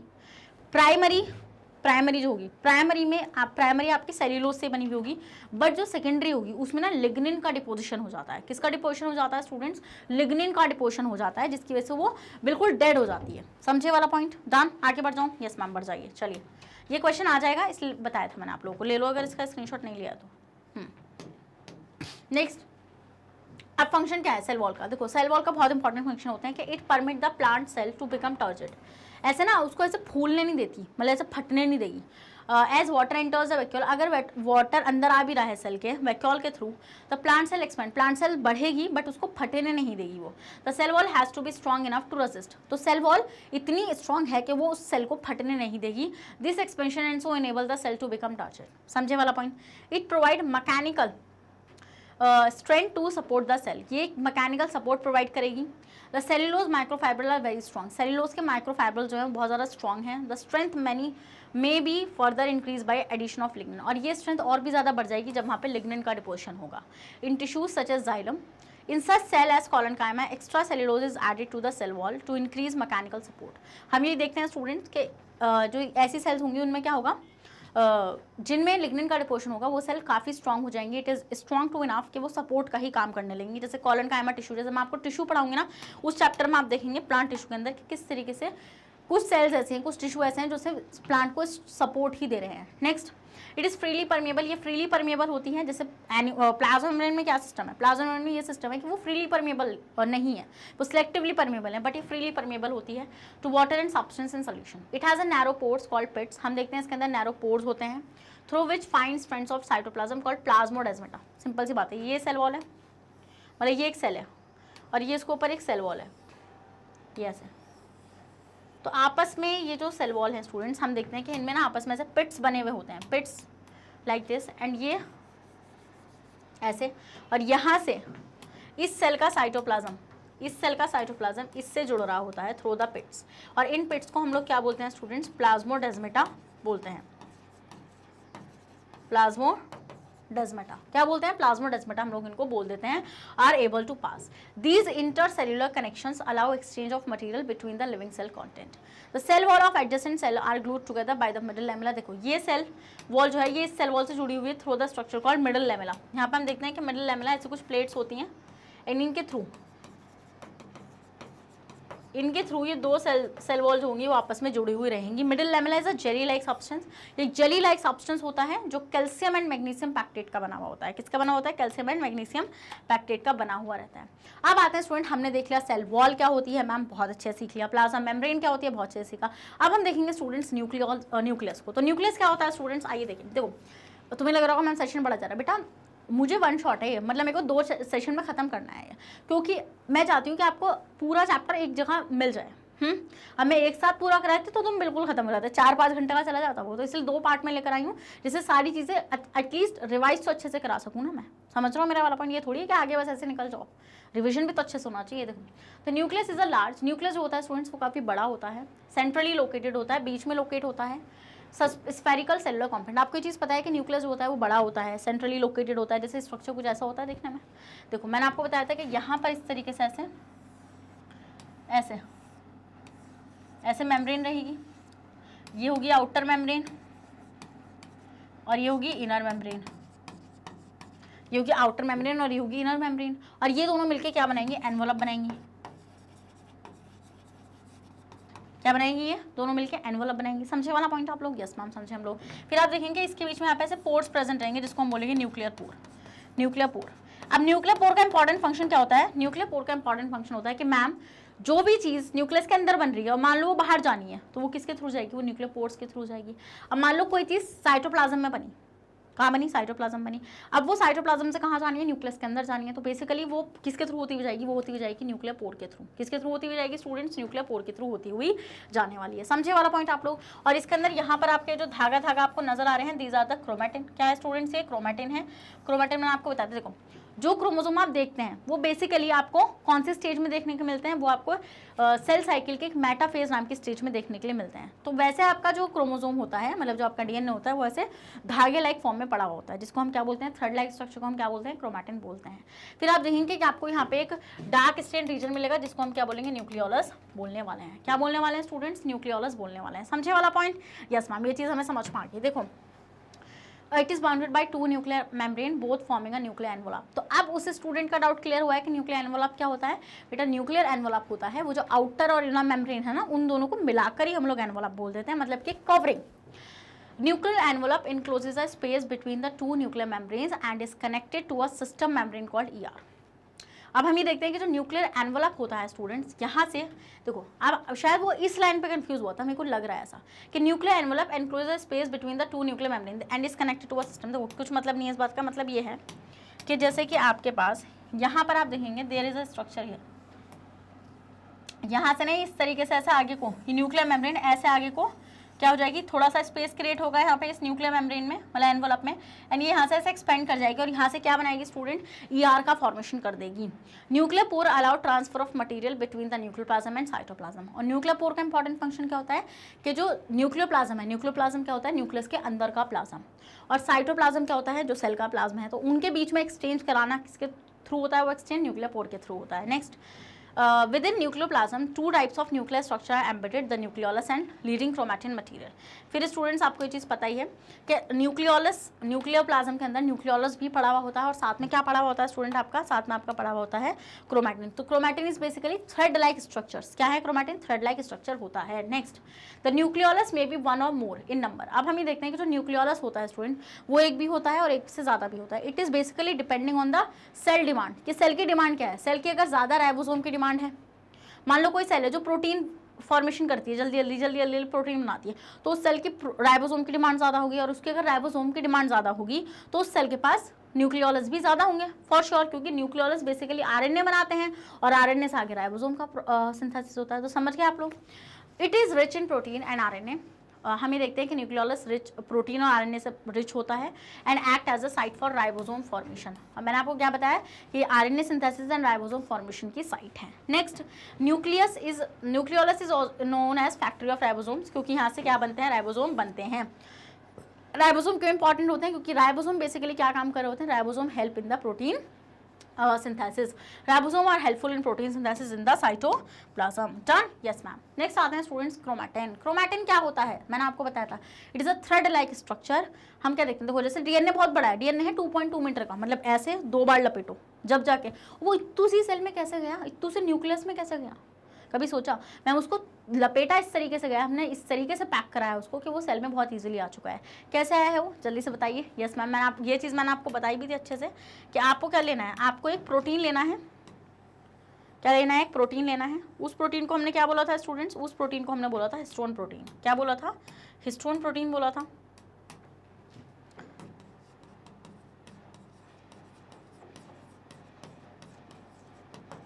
हिस्टोन प्रोटीन बोलता है। और इस हिस्टोन प्रोटीन के ऊपर मैंने आपको क्या बोला था कि वो जो डीएनए है ना उसके 2 राउंड दो और ऐसे ही लपेटते चले जाओ, बस 2 ही राउंड देने, तीसरा राउंड नहीं जाना चाहिए। तो ऐसे ही जब आप लपेटते चले जाओगे तो बेसिकली यू विल ऑब्जर्व, आपको एक ऐसा स्ट्रक्चर विजिबल होने लगेगा थोड़ी देर बाद, ऐसा। इस स्ट्रक्चर को आप बोलेंगे बीड्स ऑन स्ट्रिंग। क्या बोलेंगे, बीड्स ऑन स्ट्रिंग स्ट्रक्चर, और इसी को हम बोलते हैं क्रोमैटिन। क्या बोलते हैं, क्रोमैटिन। तो 2.2 मीटर का डीएनए इस तरीके से हम लोग क्या करते हैं स्टूडेंट्स, रैप करते हैं। क्या करते हैं, रैप करते हैं। नेक्स्ट आते हैं स्टूडेंट्स आपका, देखो जहाँ पर आपने ये जो हिस्टोन प्रोटीन है ना, इसके ऊपर आपने डीएनए लपेटा है, दिस इज द डीएनए। तो डीएनए और जब हिस्टोन प्रोटीन पर लिपटता है ना, तो इस स्ट्रक्चर को हम बोलते हैं न्यूक्लियोसोम। क्या बोलते हैं हम इस स्ट्रक्चर को, न्यूक्लियोसोम बोलते हैं। क्या बोलते हैं, न्यूक्लियोसोम। नेक्स्ट, थिन होता है, thread like intertwined mass of chromosome material and compose of a genetic substance DNA and protein. साथ में प्रोटीन भी है, stone protein. Basically chromatin is formed of repeating सब यूनिट्स कॉल्ड न्यूक्लियोसोम। देखो ना, nucleosome ही तो है ना, ये न्यूक्लियोसोम की रिपीटिंग सब यूनिट से क्या बनता है स्टूडेंट्स, आपका क्रोमैटिन बनता है। तो समझ में आया इस लाइन का मतलब, yes ma'am. Each of which has a DNA molecule coiled around a disc of stone. DNA store all the information necessary for the cell to function. DNA के पास सारी इन्फॉर्मेशन होती है स्टूडेंट, सेल को जो भी काम करना है। To grow and to reproduce further cell for the next generation. अगर सेल को 2 सेल बनानी है फर्दर, तो वो किसके थ्रू बनाता है स्टूडेंट्स, आपकी वो बनाता है क्रोमैटिन के थ्रू। डन, आगे बढ़ जाऊँ मैं, यस मैम बढ़ जाइए। चलिए भाई इसका स्क्रीनशॉट लीजिए। As you can see in this picture कि दिस इज द क्रोमोसोम। पहले हमने इसको खोला, डीएनए था ना इसके पास, हम इसको खोल क्यों रहे हैं, क्योंकि हम आपको बता रहे हैं कि रैप कैसे होता है, वरना हमें खोलने की कोई ज़रूरत नहीं पड़ी। तो पहले हम इसको डीएनए को ऐसे खोलेंगे, खोलने के बाद उसको पूरा खोलने के बाद देखो जब आप उसको खोलते चले जाओगे तो बेसिकली आपको ऐसा नजर आएगा। देखो बीड्स हैं, उसके ऊपर डीएनए ऐसे रैप हुआ रहता है। और फिर देखो ये क्रोमोसोम है ना, तो क्रोमोसोम के अंदर ना एक ऐसे यहाँ पे नॉन हिस्टोन क्रोमोसोमल प्रोटीन होता है, ये दिस इज NHC बोलते हैं हम इसको, नॉन हिस्टोन क्रोमोसोमल प्रोटीन। इसके ऊपर ये जो क्रोमैटिन है ना वो यूं लपटता आके, तो देखो ऐसे लपटता हुआ भी नजर आ रहा होगा आपको, देखो नजर आ रहा है ना, ये आ रहा है नजर ये। और ये बेसिकली किसके ऊपर लिपटा हुआ होगा, यहाँ पे नॉन हिस्टोन क्रोमोसोमल प्रोटीन के अंदर ही लिपटा हुआ होगा। समझे मेरा वाला पॉइंट? यस मैम, अब हुआ है मुझे वाला पॉइंट क्लिक। चलो नेक्स्ट बढ़ जाएं। नेक्स्ट आते हैं स्टूडेंट्स क्रोमोसोम और thread like structures. Chromosome basically क्या है? थ्रेड लाइक स्ट्रक्चर्स हैं, usually present in the nucleus. जो कहाँ पर प्रेजेंट होते हैं स्टूडेंट्स? न्यूक्लियस के अंदर प्रेजेंट होते हैं। That become visible only during cell division. जो कब विजिबल होते हैं? आपको सिर्फ सेल डिवीजन के टाइम पर ही विजिबल होते हैं, माइटोसिस एंड मियोसिस में। Chromosome contain hereditary information of the cell of in the form of genes. हम ये देखते हैं कि जो क्रोमोसोम्स होते हैं स्टूडेंट्स, उनके पास क्या प्रेजेंट होती है? जेनेटिक इन्फॉर्मेशन प्रेजेंट होती है in the form of genes. Genes basically क्या है? जैसे ये डीएनए, इस डीएनए का वो segment, the segment of DNA जो बेसिकली किसी प्रोटीन के लिए कोड करे, वो जीन है। तो gene is basically a segment of DNA which codes for a particular protein. जो किसी पर्टिकुलर प्रोटीन के लिए अगर कोड कर रहा है तो वो आपका क्या होगा स्टूडेंट? वो हो जाएगा आपका जीन। क्या हो जाएगा स्टूडेंट्स? वो आपका जीन हो जाएगा। Each chromosome is made up of 2 component, DNA and protein. आपको ये चीज़ पता है कि जो क्रोमोसोम होता है स्टूडेंट आपका, वो डीएनए एंड प्रोटीन का बना हुआ होता है। इसका स्क्रीनशॉट ले लो जरा, नहीं लिया हो तो। चलो अब देखो इस स्ट्रक्चर को देखो आप लोग। यहाँ पे आपको जो स्ट्रक्चर नजर आ रहा है, दिस इज अ क्रोमोसोम। तो ये क्रोमोसोम आपको कब नजर आया? ऐसा ये क्रोमोसोम आपको उस टाइम पे नजर आता है जब सेल डिवाइड कर रही होती है। क्या कर रही होती है स्टूडेंट? जब सेल डिवाइड कर रही होती है। अब आप एक चीज़ सोच रहे हो कि मैम क्रोमोसोम ये है या फिर ये है, मतलब कि हमें समझ में नहीं आता कि ये क्रोमोसोम है या फिर ये क्रोमोसोम है। आता है क्वेश्चन? आता है डाउट? यस मैम आता है वाला डाउट हम लोगों को। तो देखो दोनों ही क्रोमोसोम है, दोनों ही क्रोमोसोम है और दोनों नंबर में भी एक ही है। ये नहीं है कि डबल क्रोमोसोम है, ये एक ही क्रोमोसोम है। अब कैसे पता चला? देखो जो बीच में आपको स्ट्रक्चर नजर आ रहा है ना, दिस स्ट्रक्चर, दिस स्ट्रक्चर, इसको हम लोग बोलते हैं सेंट्रोमियर। क्या बोलते हैं स्टूडेंट? हम लोग सेंट्रोमियर बोलते हैं। एंड ये जो सेंट्रोमियर होता है ना, ये जो सेंट्रोमियर होता है, इट इज बेसिकली, हम इसको काउंट करके, by counting the centromere we can calculate the number of chromosome. तो आप देखेंगे यहाँ पर भी एक है, यहाँ पर भी एक है, मतलब मैम क्रोमोसोम तो एक है, बट इसके 2 हाथ कैसे हैं? ये 2 हाथ कैसे है इसके? कुछ भी नहीं है स्टूडेंट। देखिए इसके पास होता है डीएनए अंदर यहाँ पे ऐसे। तो हम ये देखते हैं कि इस वाले क्रोमोसोम के पास जो अमाउंट है ना डीएनए का, वो डबल है। क्या है? अमाउंट ऑफ डीएनए डबल है यहाँ पे। सिंपल सा फर्क है कि हैं दोनों एक ही क्रोमोसोम, बट इस वाले क्रोमोसोम के पास जो डीएनए का अमाउंट है वो कैसा है स्टूडेंट? आपका डबल है। समझे वाला पॉइंट आप लोग क्रोमोसोम के रिलेशन में? यस मैम, स्क्रीनशॉट लीजिए। लिया। नेक्स्ट आता है DNA is the most important component of chromosome. हम ये देखते हैं कि जो डीएनए होता है वो मोस्ट इंपॉर्टेंट कंपोनेंट होता है किसका? क्रोमोसोम का। It is a material gene, genetic material हम इसको बोलते हैं। Next, most chromosome consist of 2 arms. हम ये देखते हैं कि जो क्रोमोसोम होते हैं उसके पास 2 आर्म होती हैं। देखो ये जो है this is the centromere, and ये जो इसकी पंख नजर आ रहे हैं ना आपको, दिस आर द क्रोमैटिड्स। इनको हम क्या बोलते हैं स्टूडेंट्स? हम इनको क्या बोलते हैं? हम इनको बोलते हैं chromatids. These are basically chromatids. अब ये पंखुड़ियाँ हो जाएंगी from a specialized region of DNA called the centromere. और बीच वाला क्या होता है स्टूडेंट्स? इसका सेंट्रोमियर होता है। क्या होता है? सेंट्रोमियर होता है। Centromere of primary construction gives a particular shape to chromosome due to its position. देखिए जो सेंट्रोमियर होता है ना स्टूडेंट्स, उसकी पोजीशन डिसाइड करती है कि क्रोमोसोम किस शेप का होगा। अब बोलेंगे क्या मैम ये हमेशा सेंट्रली प्लेस नहीं होता? नहीं स्टूडेंट्स, ये हमेशा सेंट्रली प्लेस नहीं होता है, कभी कभी ये सेंटर पे होता है, तो हम उस क्रोमोसोम को बोलते हैं metacentric, but it is not in your syllabus. तो मैं सिर्फ आपको एक आइडिया दूंगी, अगर उससे थोड़ा ऊपर तो अलग शेप हो जाएगी, थोड़ा और ऊपर अलग शेप हो जाएगी, और सबसे ऊपर तो बिल्कुल अलग शेप हो जाएगी। तो इस तरीके से आपके टाइप्स होते हैं क्रोमोसोम के भी, जो आप लोग डिटेल में पढ़ेंगे क्लास 11 की बायोलॉजी के अंदर। समझे? The chromosome extremities or terminal region on either side are called telomeres. देखो एक्सट्रीमिटीज कुछ नहीं है, यहाँ पर ये जो एंड पॉइंट्स है ना, दीज एंड पॉइंट्स, इनको हम बोलते हैं टीलोमेयर। क्या बोलते हैं स्टूडेंट्स? हम लोग इनको टीलोमेयर बोलते हैं। समझ में आया वाला पॉइंट आप लोगों को? नहीं समझ में आया कि सेंट्रोमियर क्या है मैम, कैसा है? तो भाई समझ में आ गया आप लोगों को कि सेंट्रोमियर क्या है। सेंट्रोमियर की पोजीशन के बेस पर क्रोमोसोम अलग शेप के हो जाते हैं, बट वो सिलेबस में नहीं, तो मैं बताऊंगी मैं नहीं। चलो नेक्स्ट आ जाओ। क्रोमैटिड्स। क्रोमैटिड्स मैंने आपको बताया क्या होता है, वो जो पंखे लटके हुए हैं जिसके अंदर पूरा पूरा डीएनए पैक हुआ हुआ है। Chromatids before a cell divide it duplicates its chromosome. देखो ये आपका सेंट्रोमियर है और ये आपकी क्रोमैटिड है। ध्यान से देखना जो मैं बता रही हूँ, ये सेंट्रोमियर है और ये दोनों क्रोमैटिड्स हैं। तो ये देखो ये पहले एक वो था, बट ये 2 डुप्लीकेट होकर आएंगे ना, ये कॉपी होंगे ना। तो हम ही देखते हैं इनको आपस में क्या बोला जाता है। इनको आपस में बोला जाता है सिस्टर क्रोमैटिड। क्या बोला जाता है इनको आपस में? सिस्टर क्रोमैटिड बोला जाता है। ये पॉइंट याद रखो, क्या इनको क्या बोला जाता है? आपस में सिस्टर क्रोमैटिड बोला जाता है। Each DNA molecule of each chromosome make a copy of itself and become associated with proteins, और इसमें प्रोटीन वगैरह लगे हुए होते हैं। The two copies of chromosome remain attached at their telomeres. As long as two copies of a chromosome are attached to the common centromere, they are called as sister chromatids। ये मैंने आपको बताया आप लोगों को कि अगर वो एक ही सेंट्रोमियर से लगे हुए हैं, अगर वो एक ही, जैसे मान लो अभी ये ऐसा है, बट अगर मान लो अभी अलग हो जाए, ऐसे अलग हो जाए, तो अब हम इनको सिस्टर क्रोमैटिड्स नहीं बोलेंगे, अब हम इसको बोलेंगे आपस में non sister chromatid, non sister chromatid. तो बेसिकली अगर वो एक ही सेंट्रोमियर से लगे हुए हैं तो हम उनको क्या बोलते हैं स्टूडेंट? सिस्टर क्रोमैटिड बोलते हैं। बट अगर वो एक सेंट्रोमियर से नहीं लगे हुए होते हैं तो हम उनको बोलते हैं नॉन सिस्टर क्रोमैटिड। समझ में आया वाला पॉइंट आप लोगों को? जान आगे बढ़ जाऊँ मैं? यस मैम बढ़ जाइए। चलिए आप इसका स्क्रीनशॉट ले लीजिए, यहाँ से लो भाई, ले लिया? ओके आगे बढ़ जाइए। चलिए नेक्स्ट आते हैं। Both chromatids of a chromosome are identical with identical genes. देखो ये जो दोनों क्रोमैटिड हैं ये आपस में आइडेंटिकल होते हैं, इनमें जीन्स भी बिल्कुल आइडेंटिकल होते हैं। The to sister chromatid separate and each chromatid become an independent daughter chromosome. और जब ये सिस्टर क्रोमैटिड आपस में अलग हो जाते हैं तो वहाँ से दो इंडिपेंडेंट डॉटर क्रोमोसोम्स का फॉर्मेशन हो जाता है। देखिए जैसे आप यहाँ पे अगर आप इस फिगर को देख भी पा रहे होंगे तो ये अनरेप्लिकेटेड क्रोमोसोम है। अनरेप्लिकेटेड क्रोमोसोम का मतलब क्या होता है? इसने अभी अपने अमाउंट ऑफ डीएनए को डबल नहीं किया है, बट हम देखेंगे अभी डुप्लीकेट हो चुका है, मतलब इसका अमाउंट ऑफ डीएनए डबल हो चुका है, बट अभी है ये सिंगल क्रोमोसोम ही। नेक्स्ट अब हम देखते हैं कि बाद में ये सेंट्रोमियर बीच में से अलग हो जाएगा, ऐसे अलग हो जाएगा, and then to form a two daughter chromosomes. और यहाँ से हम देखेंगे कि अब दो सेट, देखो ये भी एक है, ये भी एक है, और वो अलग अलग एक है।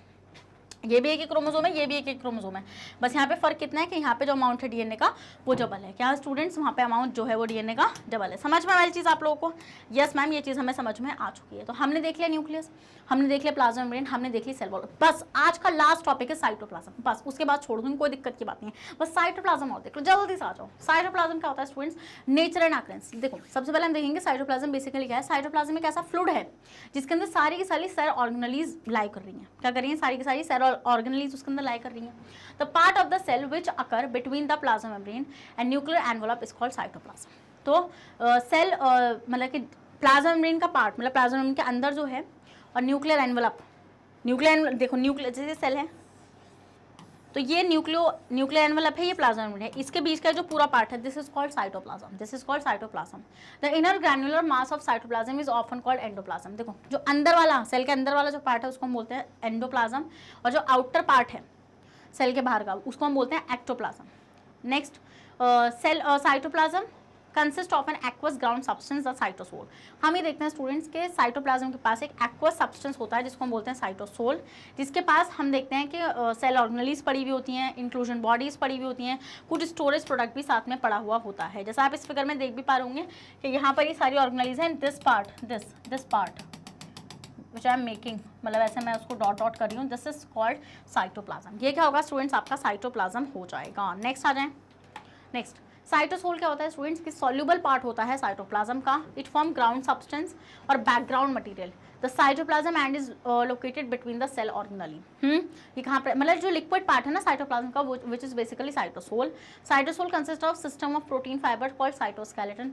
साइटोसोल के पास प्रोटीन फाइबर्स पड़े हुए होते हैं स्टूडेंट, जिनको हम क्या बोलते हैं? साइटोस्केलेटन बोलते हैं। But otherwise appear transparent and structureless in electron microscope.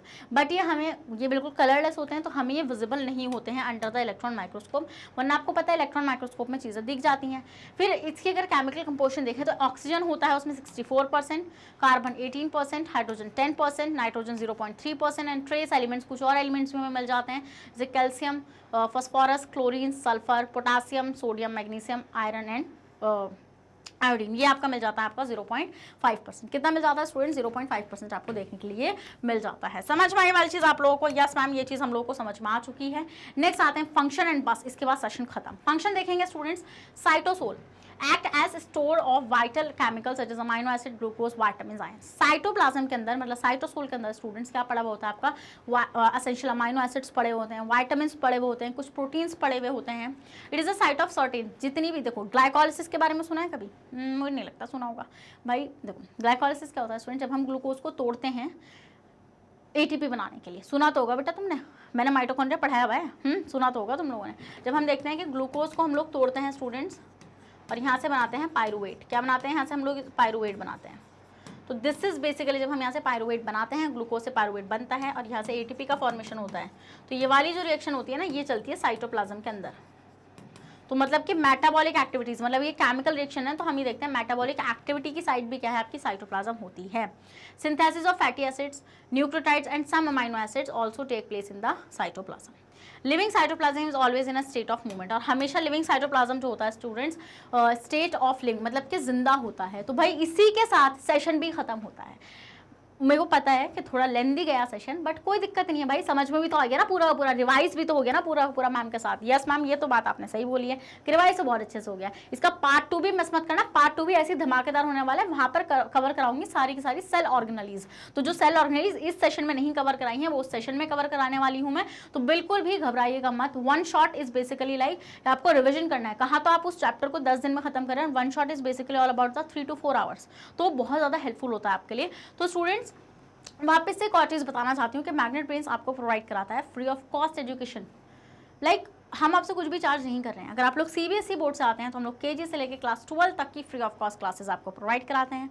अगर आप लोग स्टेट बोर्ड से आते हैं जैसे कि MP board, UP board, Bihar board, Delhi board and Rajasthan board, तो हम आपको प्रोवाइड कराते हैं 6 से लेकर क्लास 12 तक की फ्री ऑफ कॉस्ट क्लासेस। और अगर आपको e books and e notes चाहिए, उसका लिंक भी आपको हमारे डिस्क्रिप्शन बॉक्स में मिल जाएगा, तो आप जाकर उसको वहाँ से अवेल कर सकते हैं। और स्टूडेंट्स बहुत सारे बच्चों की क्वेरी मैंने देखी थी कि मैम हमें आपके सेशन नहीं मिल रहे हैं सारे के सारे। डोंट वरी, जैसे आप चैनल पर जाएंगे, आप चैनल पर जाइए, यूट्यूब पर जाइए, मैग्नेट ब्रेन्स को सर्च करिए, और जैसे आप चैनल पर जाएंगे तो यहाँ पर आपको एक ऑप्शन मिलेगा देखने के लिए प्लेलिस्ट। क्या मिलेगा? प्लेलिस्ट का ऑप्शन मिलेगा।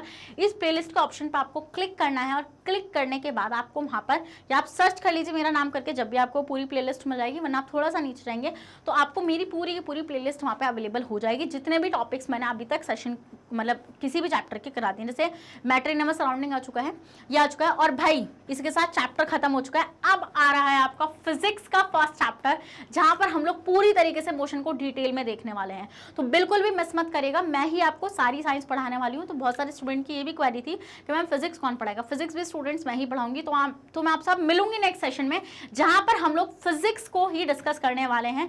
मैंने बायो का फर्स्ट चैप्टर भी आपका बहुत अच्छे से कंप्लीट करा दिया है। अगर पसंद आया है सेशन तो जल्दी से रेड हार्ट इसी बात पर कमेंट कर दीजिएगा।